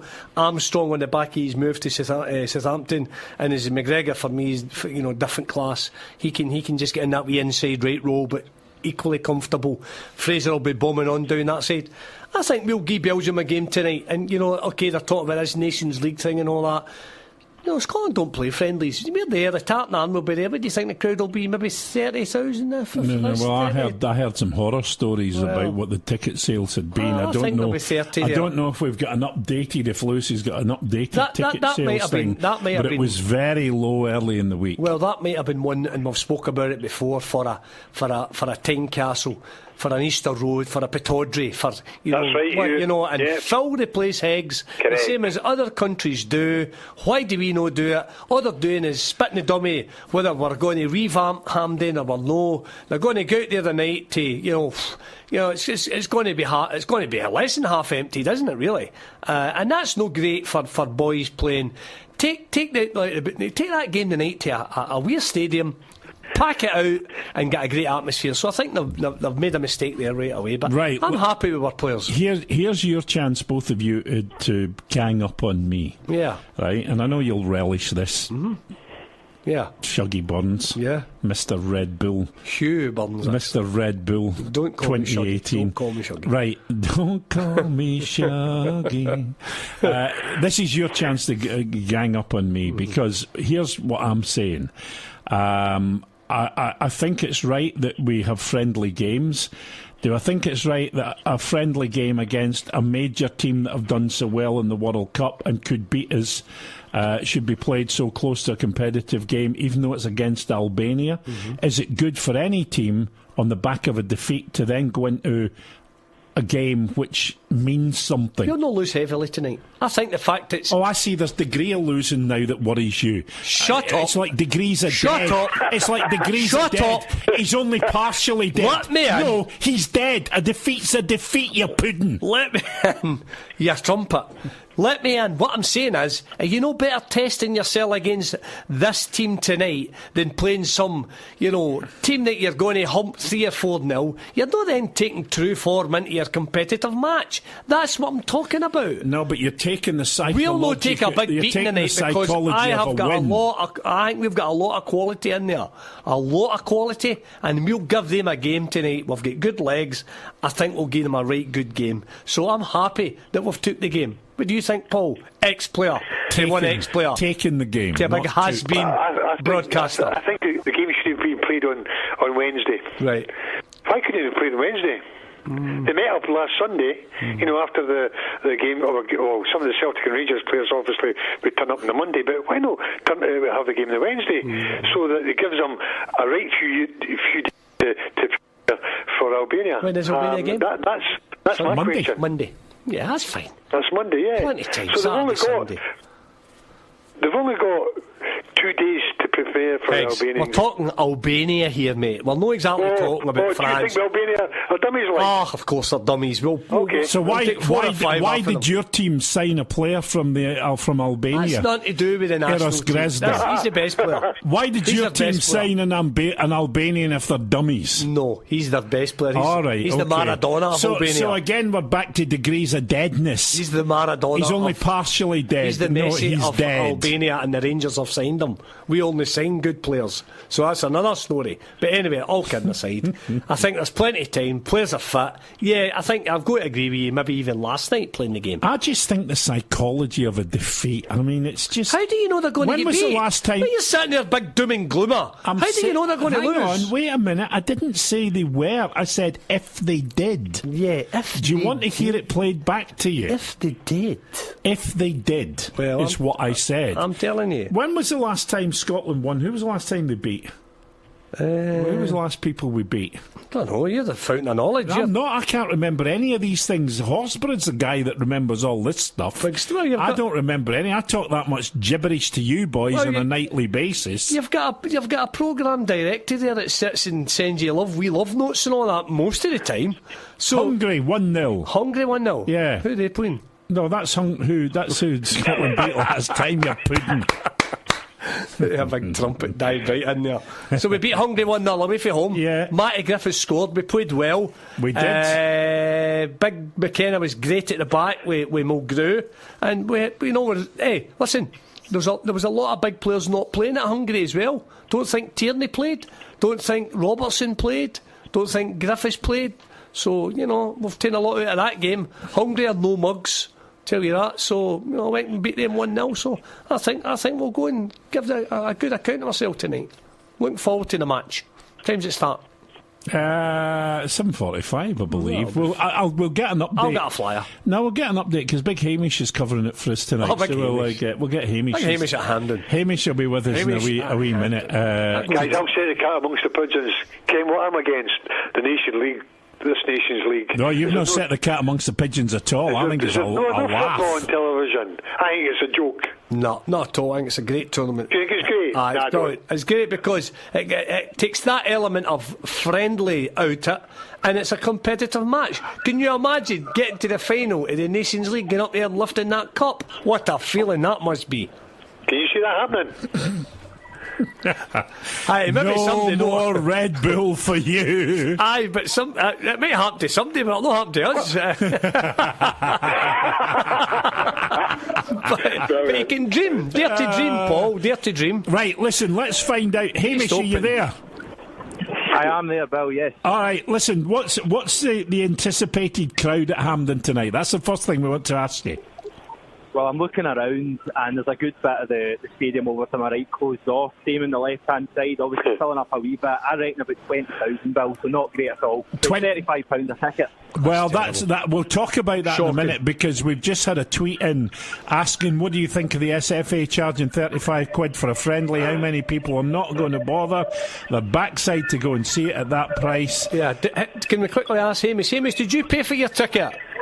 You pay to go to your watch club. Did you pay £35, Hamish? No, I didn't. No, exactly. So don't you sit there and talk about prices of tickets. Somebody else has just tweeted and asked. So we've got a freebie. We've got a freebie in the press box. There's a shock. That's us minus £35 right. There's no point in being a member of the media if you don't get in for nothing. And all the pies he eats. So whatever, you know what I mean? Yeah, but Hamish, that's the thing. That's the only thing I like about Hampden. See, when you're there as the media, they bring you a tray of pies. They don't just bring you a pie. Boulders brings you in pies. You eat enough pies. Hamish, we're expecting 30,000. Will we push 30,000? No, you are you. You expecting 30. I'm talking about pies, Higgs. I'm talking about pies. Brilliant. Yeah. All right, Hamish, bring us up to speed with what's happening, mate. Yeah, of course, it's a big match tonight, Bill. Double header of fixtures coming up. The visit of Albania is probably the big one, most people would argue. But I think you'd be forgiven for admitting that this is the one that's really caught the imagination of a lot of the Tartan Army. The Belgians are in town and they've named a pretty impressive side for this match tonight with 5 players played in the World Cup semi-final defeat to eventual winners France, also named here tonight at Hampden. They go with Courtois in goals, a back three of Boyata, Company and Vertonghen. Castagna, Tielemans, Dembele and Thorgan Hazard make up the midfield with Eden Hazard, Mertens and Lukaku up top. So a tough ask for Alex Lacousse's side to get any sort of result tonight. This is his 5th match of his second tenure and they've all been friendly so far. That will of course change on Monday night. In terms of the Scotland team tonight, they go with Gordon in goals. It'll likely be a back three of Souter making his debut for the national team, Mulgrew and Tierney, with wing-backs Fraser and Robertson, the new captain, just in front of them. McGinn, McDonald, McGregor and Armstrong in the midfield, and then Lee Griffiths up top. The Scotland bench tonight's interesting too. Some good names on there, the likes of Naismith, Forrest McTominay and Ryan Jack there as well. Pretty much full strength for Scotland tonight, but I've seen as much as 8-1 being offered on a home victory tonight, so probably a bit of a long shot there, but tenner on there, decent value. Kick off half an hour away, Bill, should be a good one. Thanks very Last much. of the big spenders, Hamish a tenner. There's a bit of confidence. I'll stick an earth and centre on it. Thanks very much, Hamish. We'll be back with you at half time and then again. Well done, Hamish. That's the first heard of Hamish doing that. Very, very good at that. Excellent. No, it was. He's okay. Well done, Hamish. No, you're not supposed to say anything, son. You're supposed to just fade away into the background. I'll go now then. Well done, Hamish, son. we'll talk to you at half time and then we'll talk to you again at full time. So thanks for that. Thanks Cheers, for that, Hugh. Thanks for that. Hamish Carton there talking to us from Hampden and bringing us up to date. Let's look ahead to the Albania game then, guys, as part of this Nations League. I've got their team already. Whatever the hell they are. Have you got the Albanian Listen, team? look, here's the thing. Aye. If we can't qualify for something in this thing when we've only got 2 other teams in our section and they happen to be Albania and Israel, then there's something seriously wrong. Well, listen, they'll be looking at it as well, looking at us not being, the force maybe we once were, and they'll say, listen, they've got a chance of beating us as well. It is tough. I'm not, having a laugh about Albania and Israel, but they're tough games. There's nothing easy, Bill. You're only changing your tack because I pointed out you've now got an Albanian playing for your team. No, not at all. Nothing like that. That's exactly what's happened. Well, there's no easy games anywhere. Club football, international football, gone are the days, a whopping team 6, 7, 8 0 and all that. Hopefully we don't get that hammered tonight, that amount. But no. Listen here, I fancy our chances tonight. I think we'll do okay. Honestly, I think if we go and put a shift in tonight, I think we'll have done well. I think we'll do well tonight. I really do. So you think we'll win, Hugh? No, I don't know if we'll win, but I don't think we'll lose. Maybe by the odd goal, Higgs. I don't get it. Right. Well, I'm telling you. Do you know, sorry, I don't get this because... You're a Scotsman, you're sitting there. A loss is a loss. Doesn't matter.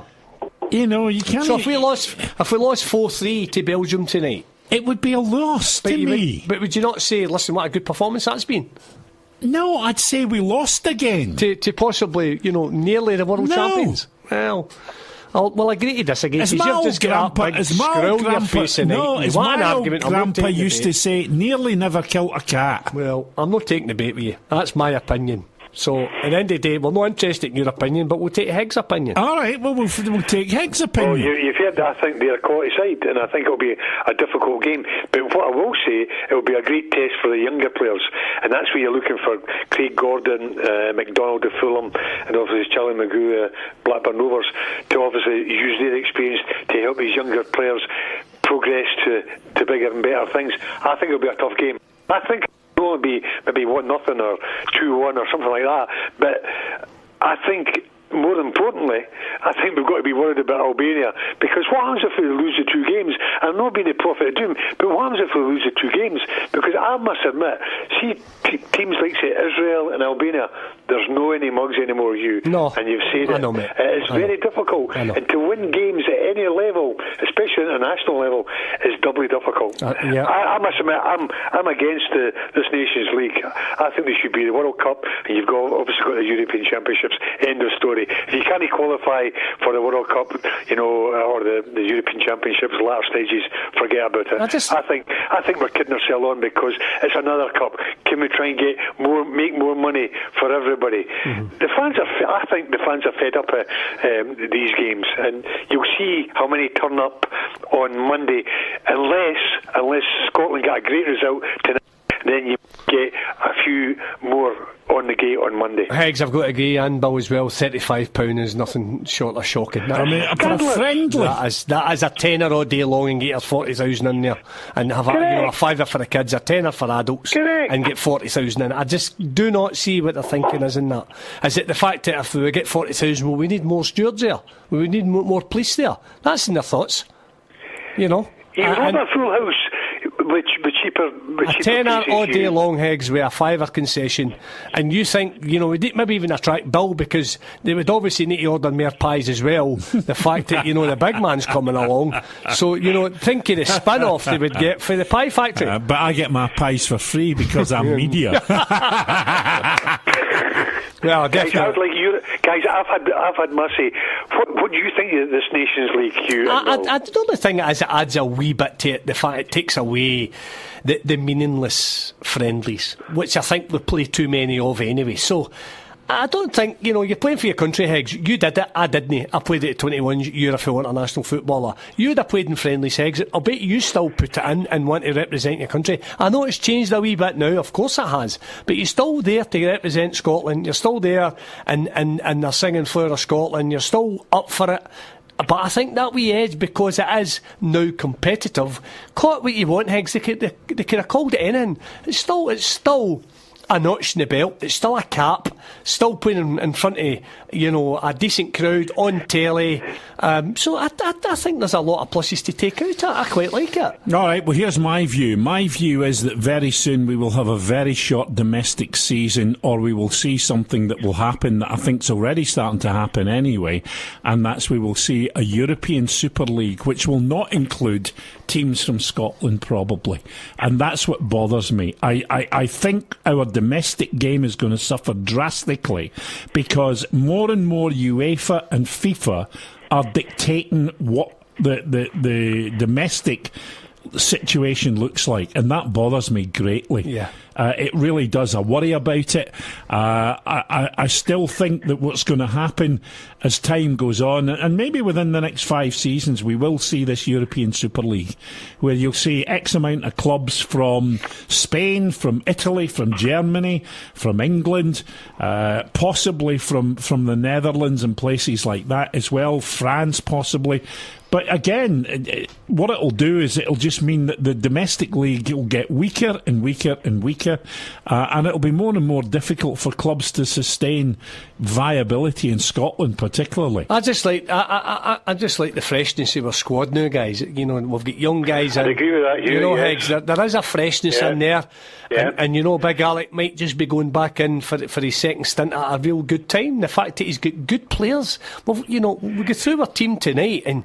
You know, we look at the goalie. We've got the 2 goalies to choose from who are playing still very, very well. We've got, you know, Robertson, Tierney, McGregor, Griffiths, the boy, you know, Ryan Fraser's doing it week in, week out in the Premier League as well. And I just think we've got good players. I don't disagree with you. I think we've got better players in my team right now than we have for a long time. I don't disagree with you, but Which I think looks good. What makes, you know, what gives those players the test? Is it the Nations League, or is it going in to play the Euro qualifiers or the World Cup qualifiers? It seems to me now they're just creating all these European games. But we went and played those 2 games in South America. Meaningless games because we're the work boys. No, they weren't meaningless, and I'll tell you why they weren't According meaningless. to the press, they were meaningless. Let me just finish. No, You are finished. I'm not finished. You are finished. Don't Trust me, you're finished. No, listen, I agree with you. In terms of performance, somebody my second wife said as well. Somebody, you're finished. You're teasing. Hate that saying. Somebody's just put, listen to this, this is great. I'm sorry, but you two need to donate some of your wages to charity because you're having too much hilarity when Paul's on the show. It's true, but don't ever say that again to me. You're finished. You're finished. That's what Suna said. That's what my 2 wives said. You're done. My boss Taxi for Burns. My boss said that a couple of times to me. No, here's the point. You're right. See, in terms of performance, they mean nothing. Yeah. And they don't do anything for us. But they go because they're paid to go. That's they get finance from it. Yeah, it's true. Yeah. That's what I'm saying. But they're no better playing against Belgium at Hampden than going to America and getting weighed in. Absolutely. Yeah, absolutely. That's my point. I'm allowed to give you a point, am I not? That's my point. You're better playing against better teams than Peru. You're about half a second from me getting up in a minute. Well, you really are. You and that bloody Red Bull are done. You taking the tablets again? Peru were in the World Cup. They were a decent side.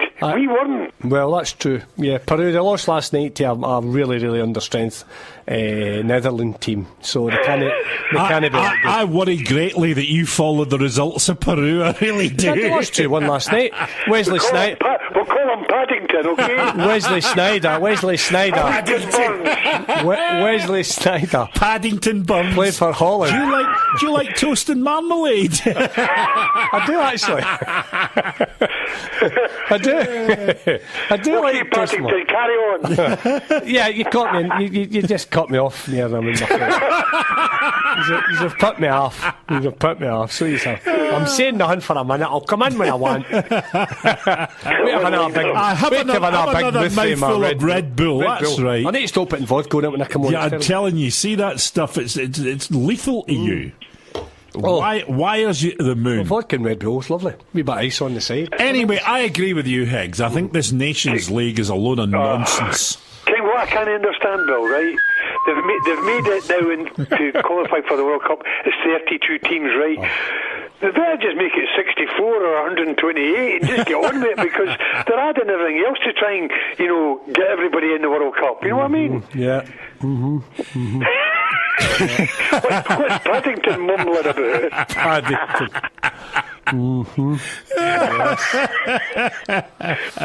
Yeah, well, listen, it's all about opinions. Correct. It's all about opinions. Big Hegarty's got his opinion up there. He's probably just got a headset on out the back doing a bit of gardening and actually talking to us as well. Big Hegarty's only 5'3". Big Hegarty, stick to your gardening. And as far as you're concerned, you'll be doing it Radio 2 in a couple of weeks. You'll be biting that horn off, and then you'll know about loyalty.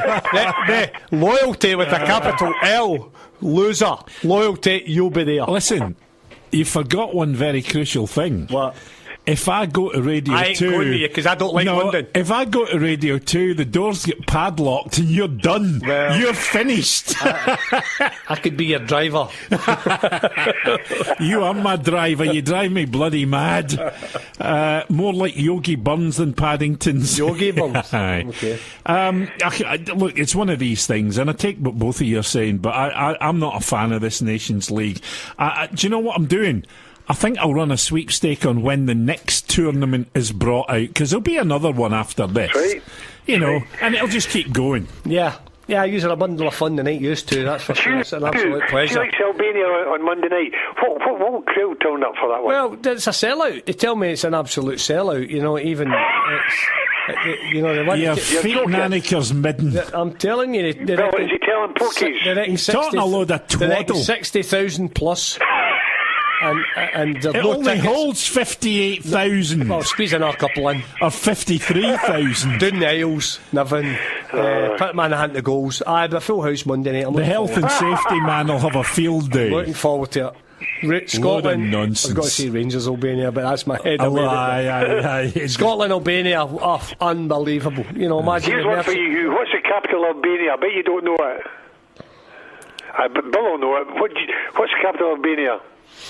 I'm just you go. I'm just trying to think. It begins with an A. No, it begins with T. Does it? Don't tell me, Higgs. Hold on a wee minute. Kirkentillach. No, don't tell us. It's coming. Tirana. What?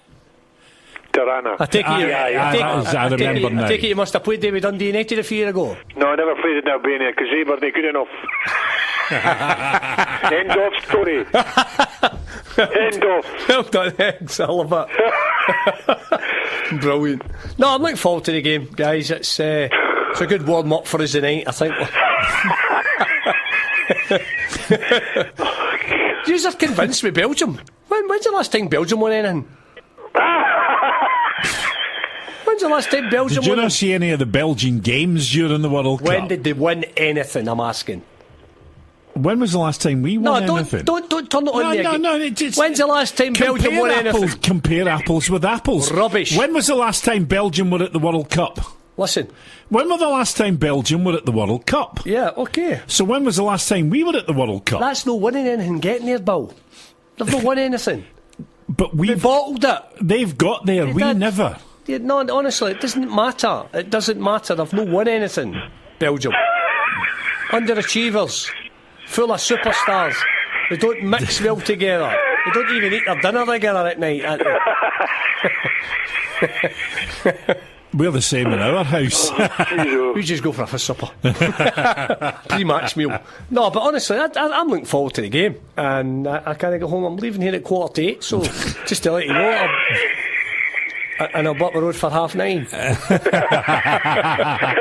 So I'm missing it. You only live at the end of the street. I'll be up for it. I'm up for it anyway. Listen, I'm a Scotsman. I like to see my country doing well. Used to beginning to, I don't know, he's disappointed me than I used to. He's really I think all I've got to say is, give us a World Cup, give us a European Championships, end of story. The rest of it, waste of time. Okay, Higgs, whatever. Listen, guys, do me a favour. Retweet. Somebody go on Twitter and retweet that people have to listen to the podcast of this, because I'm going to listen to it back just because I think I've slipped into a parallel universe. I cannot believe this programme tonight. I really cannot. All right, okay. Does Albania and Israel really sort of get you going? Does it really get you going? No. Well, it depends. You know, well, it does, because it's an international game, and for me, that's what it's all about. It's these players that are doing well with a club. They get called up. Doesn't matter who. I'm not saying that, but I'm just saying they've made another competition to satisfy the needs of UEFA and FIFA and all that. No, I'm up for it. I think so. Can't wait. Here's one for you. It really is time Shuggy stopped going to those Dutch cake shops. Jesus, is he on something? I've never been to a Dutch cake shop, but I've heard they're quite good. You've not been using, we bakers, you've not been using it, have you? No, not at all, not at all. The Red Bull, I'm happy with the Red Bull, thanks. Honestly, that's every time you're on that stuff, it's a nightmare for me. I love it. A nightmare for me. Wee bit of sugar in the blood, we're flying. So, there you go. Aye. You're flying. Listen, seriously though, if we're stuck with this Nations League, how damaging would it be? Well, you've been talking about this for the last half hour. We're not getting anyway. Maybe not want to talk about MasterChef or something that's on the news. It's very interesting. I thought you were going to say something else a wee minute there. I was literally petrified. See, when that master bit came out, I was petrified. I thought, please God, not tonight. It's good, isn't it? MasterChef's good. I watch the Bake Off. Oh, do you? Aye. No. I don't like that John Turode. I could nut him. Who's that? That Aussie boy, John Turode. I don't like him. He's a bit flash, isn't he? He's a couple of good ones on it. Right? Listen, can I just ask this question about if we didn't do well in this Nations League? Are you back onto that again? Yeah, because it's important. Okay. Yeah, a minute ago you were up for it. It was the biggest thing since sliced bread. I'm up. I've moved on. I've given my opinion. I want to talk about MasterChef. Do us a favour, can you move on Monday and not bother coming in? Or I want to talk about The Bodyguard. Have you seen The Bodyguard, Higgs? Oh, hey. No, I haven't. Oh, no. My God. Some hot bit of stuff on there now. Bodyguard. Hey, and the bird's no bad as well. You want to see her? She's hot, mate. Absolutely brilliant. Can't miss it. Monday. I think it's Sunday night. Get it on it. Get on, Higgs. It's magnificent to watch. You want to talk about the season so far and where we are? Hearts at the top of the league. Celtic then. Kilmarnock. Livy. I tell you what, Livy must be thinking to themselves, yeah. I know. Do you know what I mean? Mm-hmm. Yeah. Did you see what Holty said earlier on in the day, or yesterday it was, one of the two, I can't remember, because it seems like I've been trapped in here with you for ages tonight. Mm-hmm. He thinks that he prefers the artificial surface now at Tony Macaroni, Almond Vale, than grass. Well, he's got to say that, hasn't he? Let's be honest about it. Do you see Barcelona, Real Madrid playing on AstroTurf? No. Do you see the best teams playing in AstroTurf? No. I'd have to have good eyes to see Barcelona and Real Madrid playing in AstroTurf for here. I just think that's AstroTurf for me, guys, is a no-no. Absolute no-no.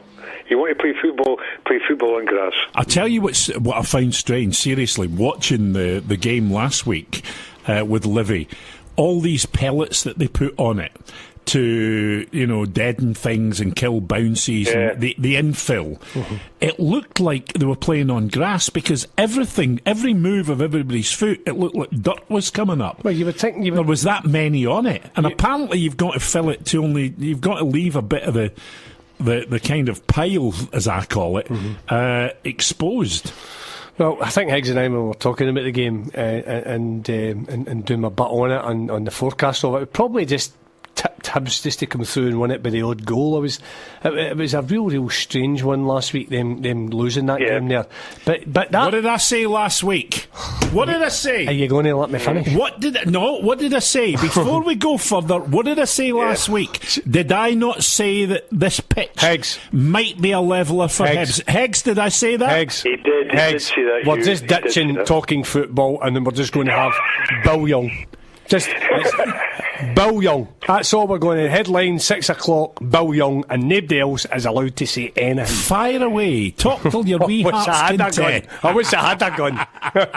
I'll tell you that. But no, listen, you would think that Livy now with that particular pitch are going to be well fancied at home. The fact that they know they're training on it. Yep. A bit of, as you say, local knowledge, a wee bit of, right, okay, this is what's going to happen. I'm very surprised that, it's managing to pass the credentials of the powers that be, but, it's a great result for Livingston last week, and it gives them something to build on, but bad loss for Hibs last week at all. It was a bad one, Paul. Well, I'd like to you and I saw it coming.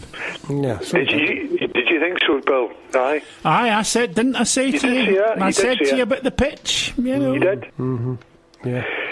Bill, you're actually better than you and I put together. So it was just. Well, he's bigger than you and I put together. That's be an individual. No. That's for sure. Forget about Hugh and Heggy. Well, I've got to be honest with you, Higgs. But you're right, Hugh. I'm starting to believe you. I think you might be right. Did say that? No, don't tell me it's anything right. You know, because you'll be going on at 5 o'clock. No, I mean 6 o'clock. It was Right, for 3 years. right. I've got one for you. Right, are you ready? Aye.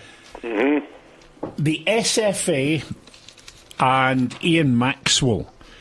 I don't know if you saw this in the paper, but there was a double-page spread, picture of Ian Maxwell on one side, Stuart Regan on the other side, and the headline was, "Are you Regan in disguise?" Now, I've got to say, I am bitterly disappointed that we're this quickly at those headlines. But what has Ian Maxwell done? What is it? There's been no policy statements. The whole thing about Hampden and Murrayfield has dragged on for yet another fiasco. So, as much as I'm disappointed we're getting headlines like that this early, I'm not saying they're wrong, because I'm beginning to wonder exactly who is leading the SFA at the minute. Listen, you've got to give the guy a bit of time to come into the job, you know, oversee what's happening, then come out with what he fancies and how he's wanting to, you know, shape our game. You just can't expect. How long has he been in there? 2 months, top 6 weeks. You know, he's not been in there that long, has he? It's longer than that. Is it? Aye. Yeah, it's a lot longer than No, that. it can't be much longer. Anyway, he's new in the So game. how long have we got to give him? Well, I would say maybe 3-4 months, and then come out with a statement. I don't know. Right, Lewis. How long has Ian Maxwell I know what you're been going in to the do job? now. He'll come back and say, April or something. When was Ian Maxwell appointed? I'd like to know. I'm going for another drink. You said we've got to give him 3 or 4 months. I'm just checking to see whether he's had it. Bill, honestly, you get more faces in the town cloak. You sit there, the guy gets a job, right? The guy gets a job. You've tried to get him on Are the you show. pointing a ballpoint pen at me? Yeah, he's Don't. He's that. You're looking for something to talk about. Next thing you pick up the big fella, and that's bang out of order. But No. I didn't pick on him at all. Well, you brought it up. Yeah, because I thought... I was going to bring up a far better discussion. Right, go on then. Yeah, McGregor or Craig Gordon for number 1. Oh, God. Give us How your- is that a better talking point? Of course it is. It's happening right now. You're just talking about further down the line what's going to happen. I'm looking out here, looking out for number 1. April, he was appointed. Well, there you are. Well, for me, April, that for me, May, June, July. About 4 months. that would be for me. That would be coming on for 5 months now, son. Well, it depends. Even the school I went to, you could Say it count was to 5 mid-April, months. Mid-May, June, July, mid-August, we're into September. Aye, you're probably right. Aye. Right, that's that conversation done. So you want to talk about McGregor and Gordon? Yeah. Quickly on the McGregor thing, Higgs, did you see him having a wee snidey one at Ayer? It was obviously just trying to get up, and just so happened that Ayer was These things happen. Yeah, of these course happen all the time in our game. Just get on with it, eh? I know, mate. I know it's picked up on the television now and that. There was very little in it. I know that he caught him in the back, but who cares, eh? Yeah. The boy got up and got on with it. Just get on with it and forget about it.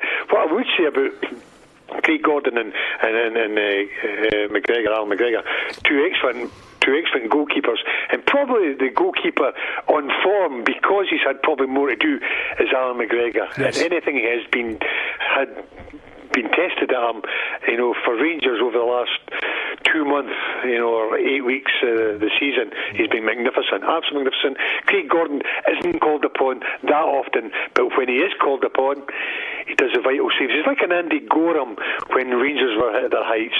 Gorham never got a sniff for great lengths of the game, Hugh, as you well know. Yeah, sure. And then he would pull a magical save out of it, and that was enough to get Rangers 3 points, or in 9 days possibly 2 points, or win convincingly.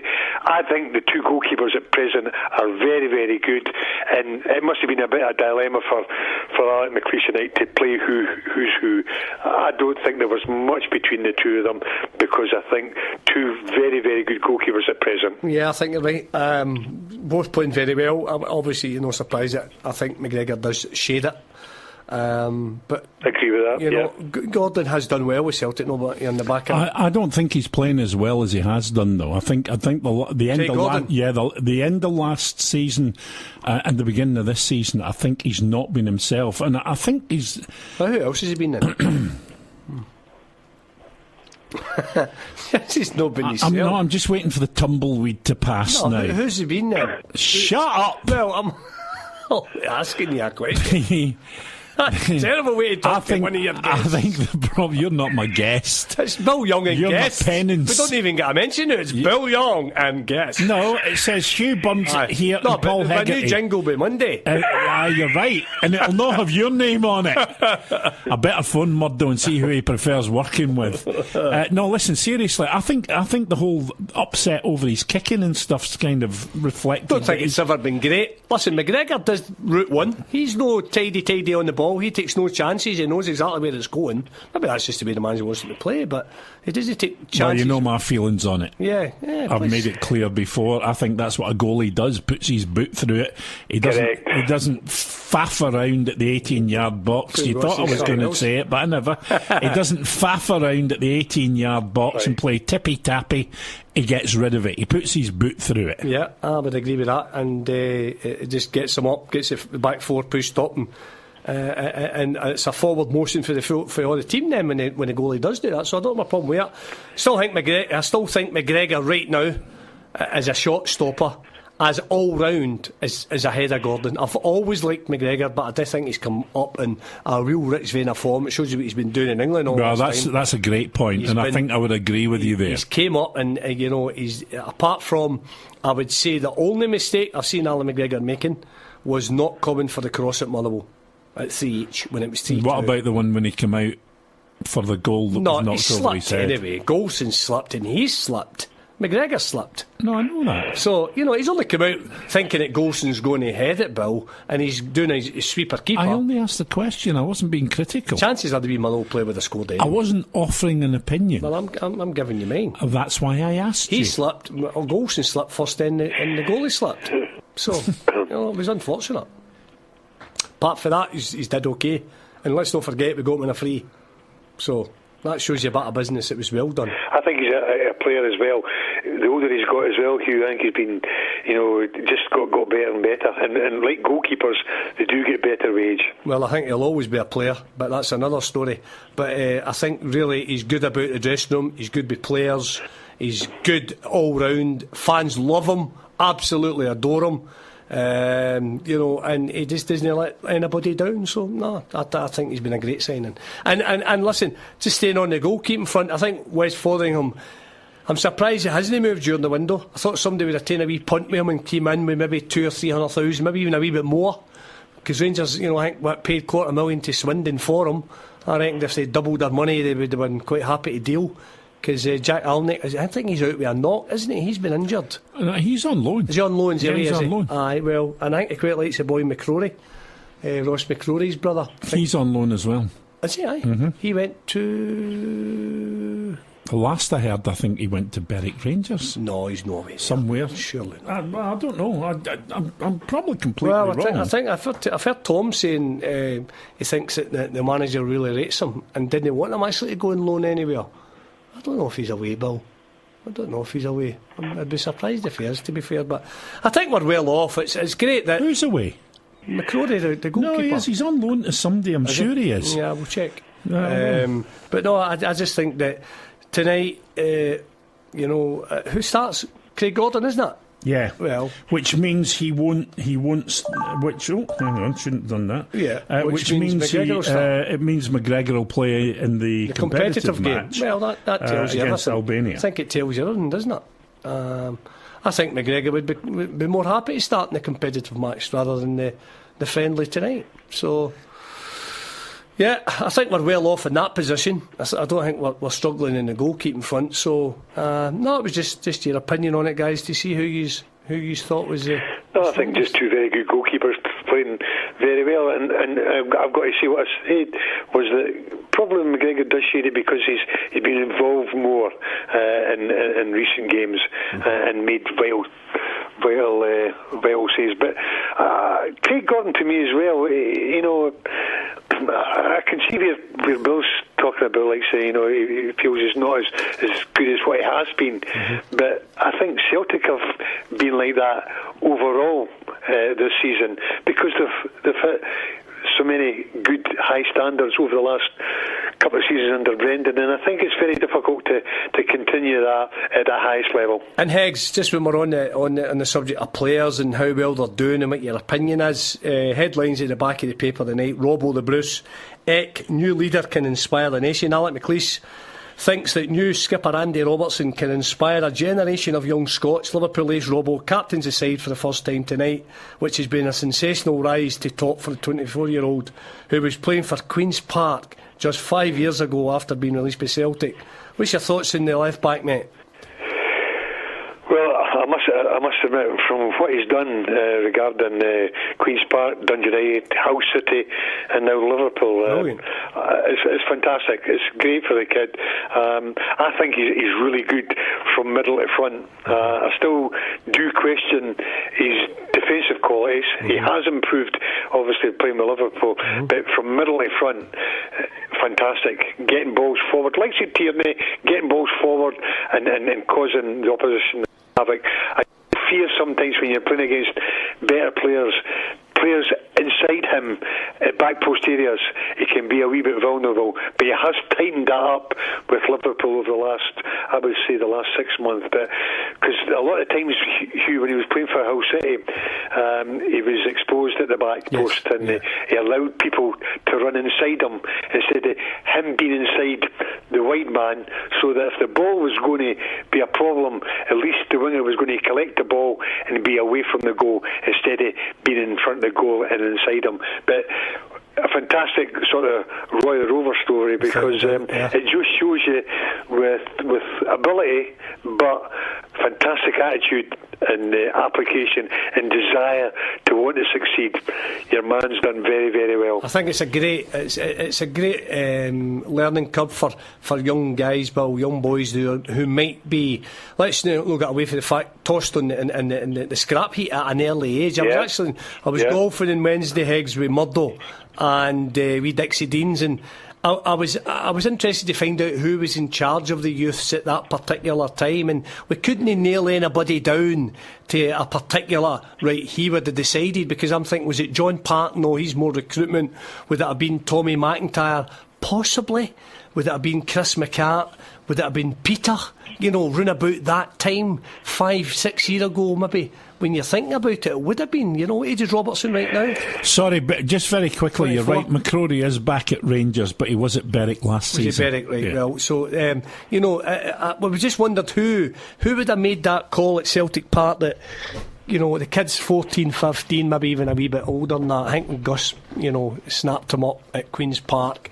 And he was outstanding. I always just thought that McCoy should have went in and signed him the day that he was outstanding against the Rangers, because Sid, being a pal of the shows, and my pal had said that they had him watched, and him and Jackie, I believe, were in the stand that day watching Andy Robertson, and I think it was a few days later that the kid signed for Dundee United. But he says it was an absolute, I've heard Sid here sitting, a dream to take, and he was brilliant. Which wanted to get better, fitter, run up and down the line, play with better players. Your ability, I think, is going to get better. Today's the first day I've heard him interviewed properly, and I have to be honest, I was very, very impressed with his maturity. Yes. He said, I'm still young. He said, I want to be and expect to be around the international scene for a long time, so I've got to grow into being the captain. There's stuff I've got to learn, and there are players in the squad that I can learn from. He said, but what I don't want to do is I don't want to get, and he said, and this isn't a criticism of other players, but what I don't want to do is I don't want to get to an end of my career, international career, and sit back and regret that I never led Scotland to a major tournament. He said, so that's the goal, to drive us.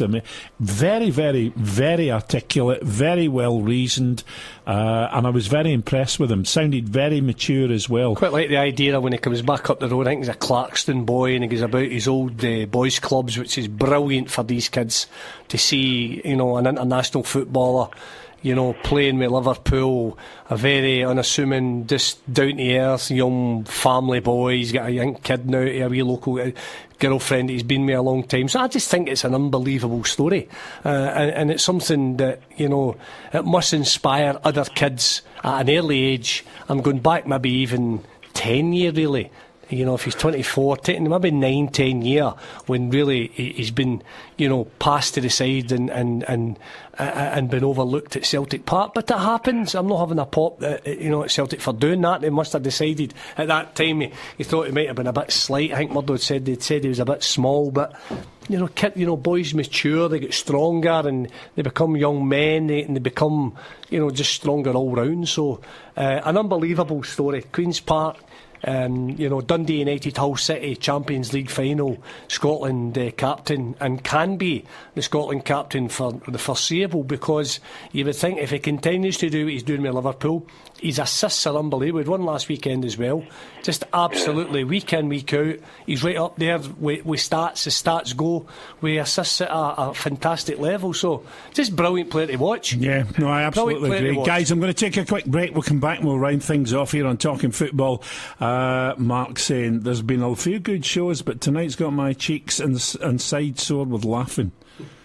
Lucky you. Love music, live sport. Talking Football with Bill Young, Hugh Burns and Paul Hegarty on Rock Sport Radio. I hope you noticed that, boys. You were actually on that jingle mentioned by name, despite what Mr. Bunn said. For the last time. For the last time. Yeah, it's me and Bill. Bill Young. So what's everybody doing for the weekend? What am I doing? I'm having a very quiet night. I'm golfing at 7:08 tomorrow morning. I'll drop Finlay Burns off at my mother's and I'll pick him up after. Where are you playing tomorrow? Oh, at my local course, just a wee quiet 9 holes round Royal Lark Hall, where I've never seen so many red, white and blue Callaway golf tops in all my life. But that's another story. So I've got 18 holes round twice, if you know what I mean. So I'm beginning to hit it good again. So play with the boys. I went back to join my first club, Hegs, after 30 years. Remember at Bonnet, but I play at Lark Hall on a Saturday morning with the boys, and getting back in amongst your, as you say, chums. It's absolutely brilliant. I love it. You're really keen on the golf, Hugh, aren't you? Yeah, I've got the handicap coming down again. The fitness is getting better. The frozen shoulders disappeared, and I'm kind of booming it again. But with a great day on Wednesday, with a great day at the charity for Spirit Aid. Murdo texted me. I was out with Dixie, and Dixie was brilliant. Dixie Deans was brilliant, honestly. I was telling Bill he had a pair of Sambas on, and he was sliding about the tee everywhere every time he hit the ball. Murdo and I were double out watching him.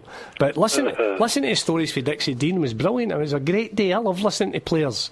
Again, you know, players that 130 odd goals, 180 games. And then I'm asking him about Big Steen and what he was like, Bill, and players. And absolute great story. So I can spend hours listening to guys. Oh, without a doubt, brilliant. So apart from that way about Higgs. Yeah, of course. You know, a big legend that he is. You know, I love listening to people like that. It was a great turnout. It was a great day. But apart from that, no, quiet night tomorrow night, and just keep. Albania game on Monday. Albania game, yeah. I'm on. Got your ticket? I'm on Albania. I'm on Albanian TV.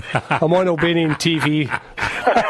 Right, boys, have a good weekend, and we'll see you next week. Cheers, mate. Bye. Bye. That's it for me. I'll be back Monday with Hugh and Murdo. Just the junior. Love music, live sport. Talking Football with Bill Young, Hugh Burns and Paul Hegarty on Rock Sport Radio.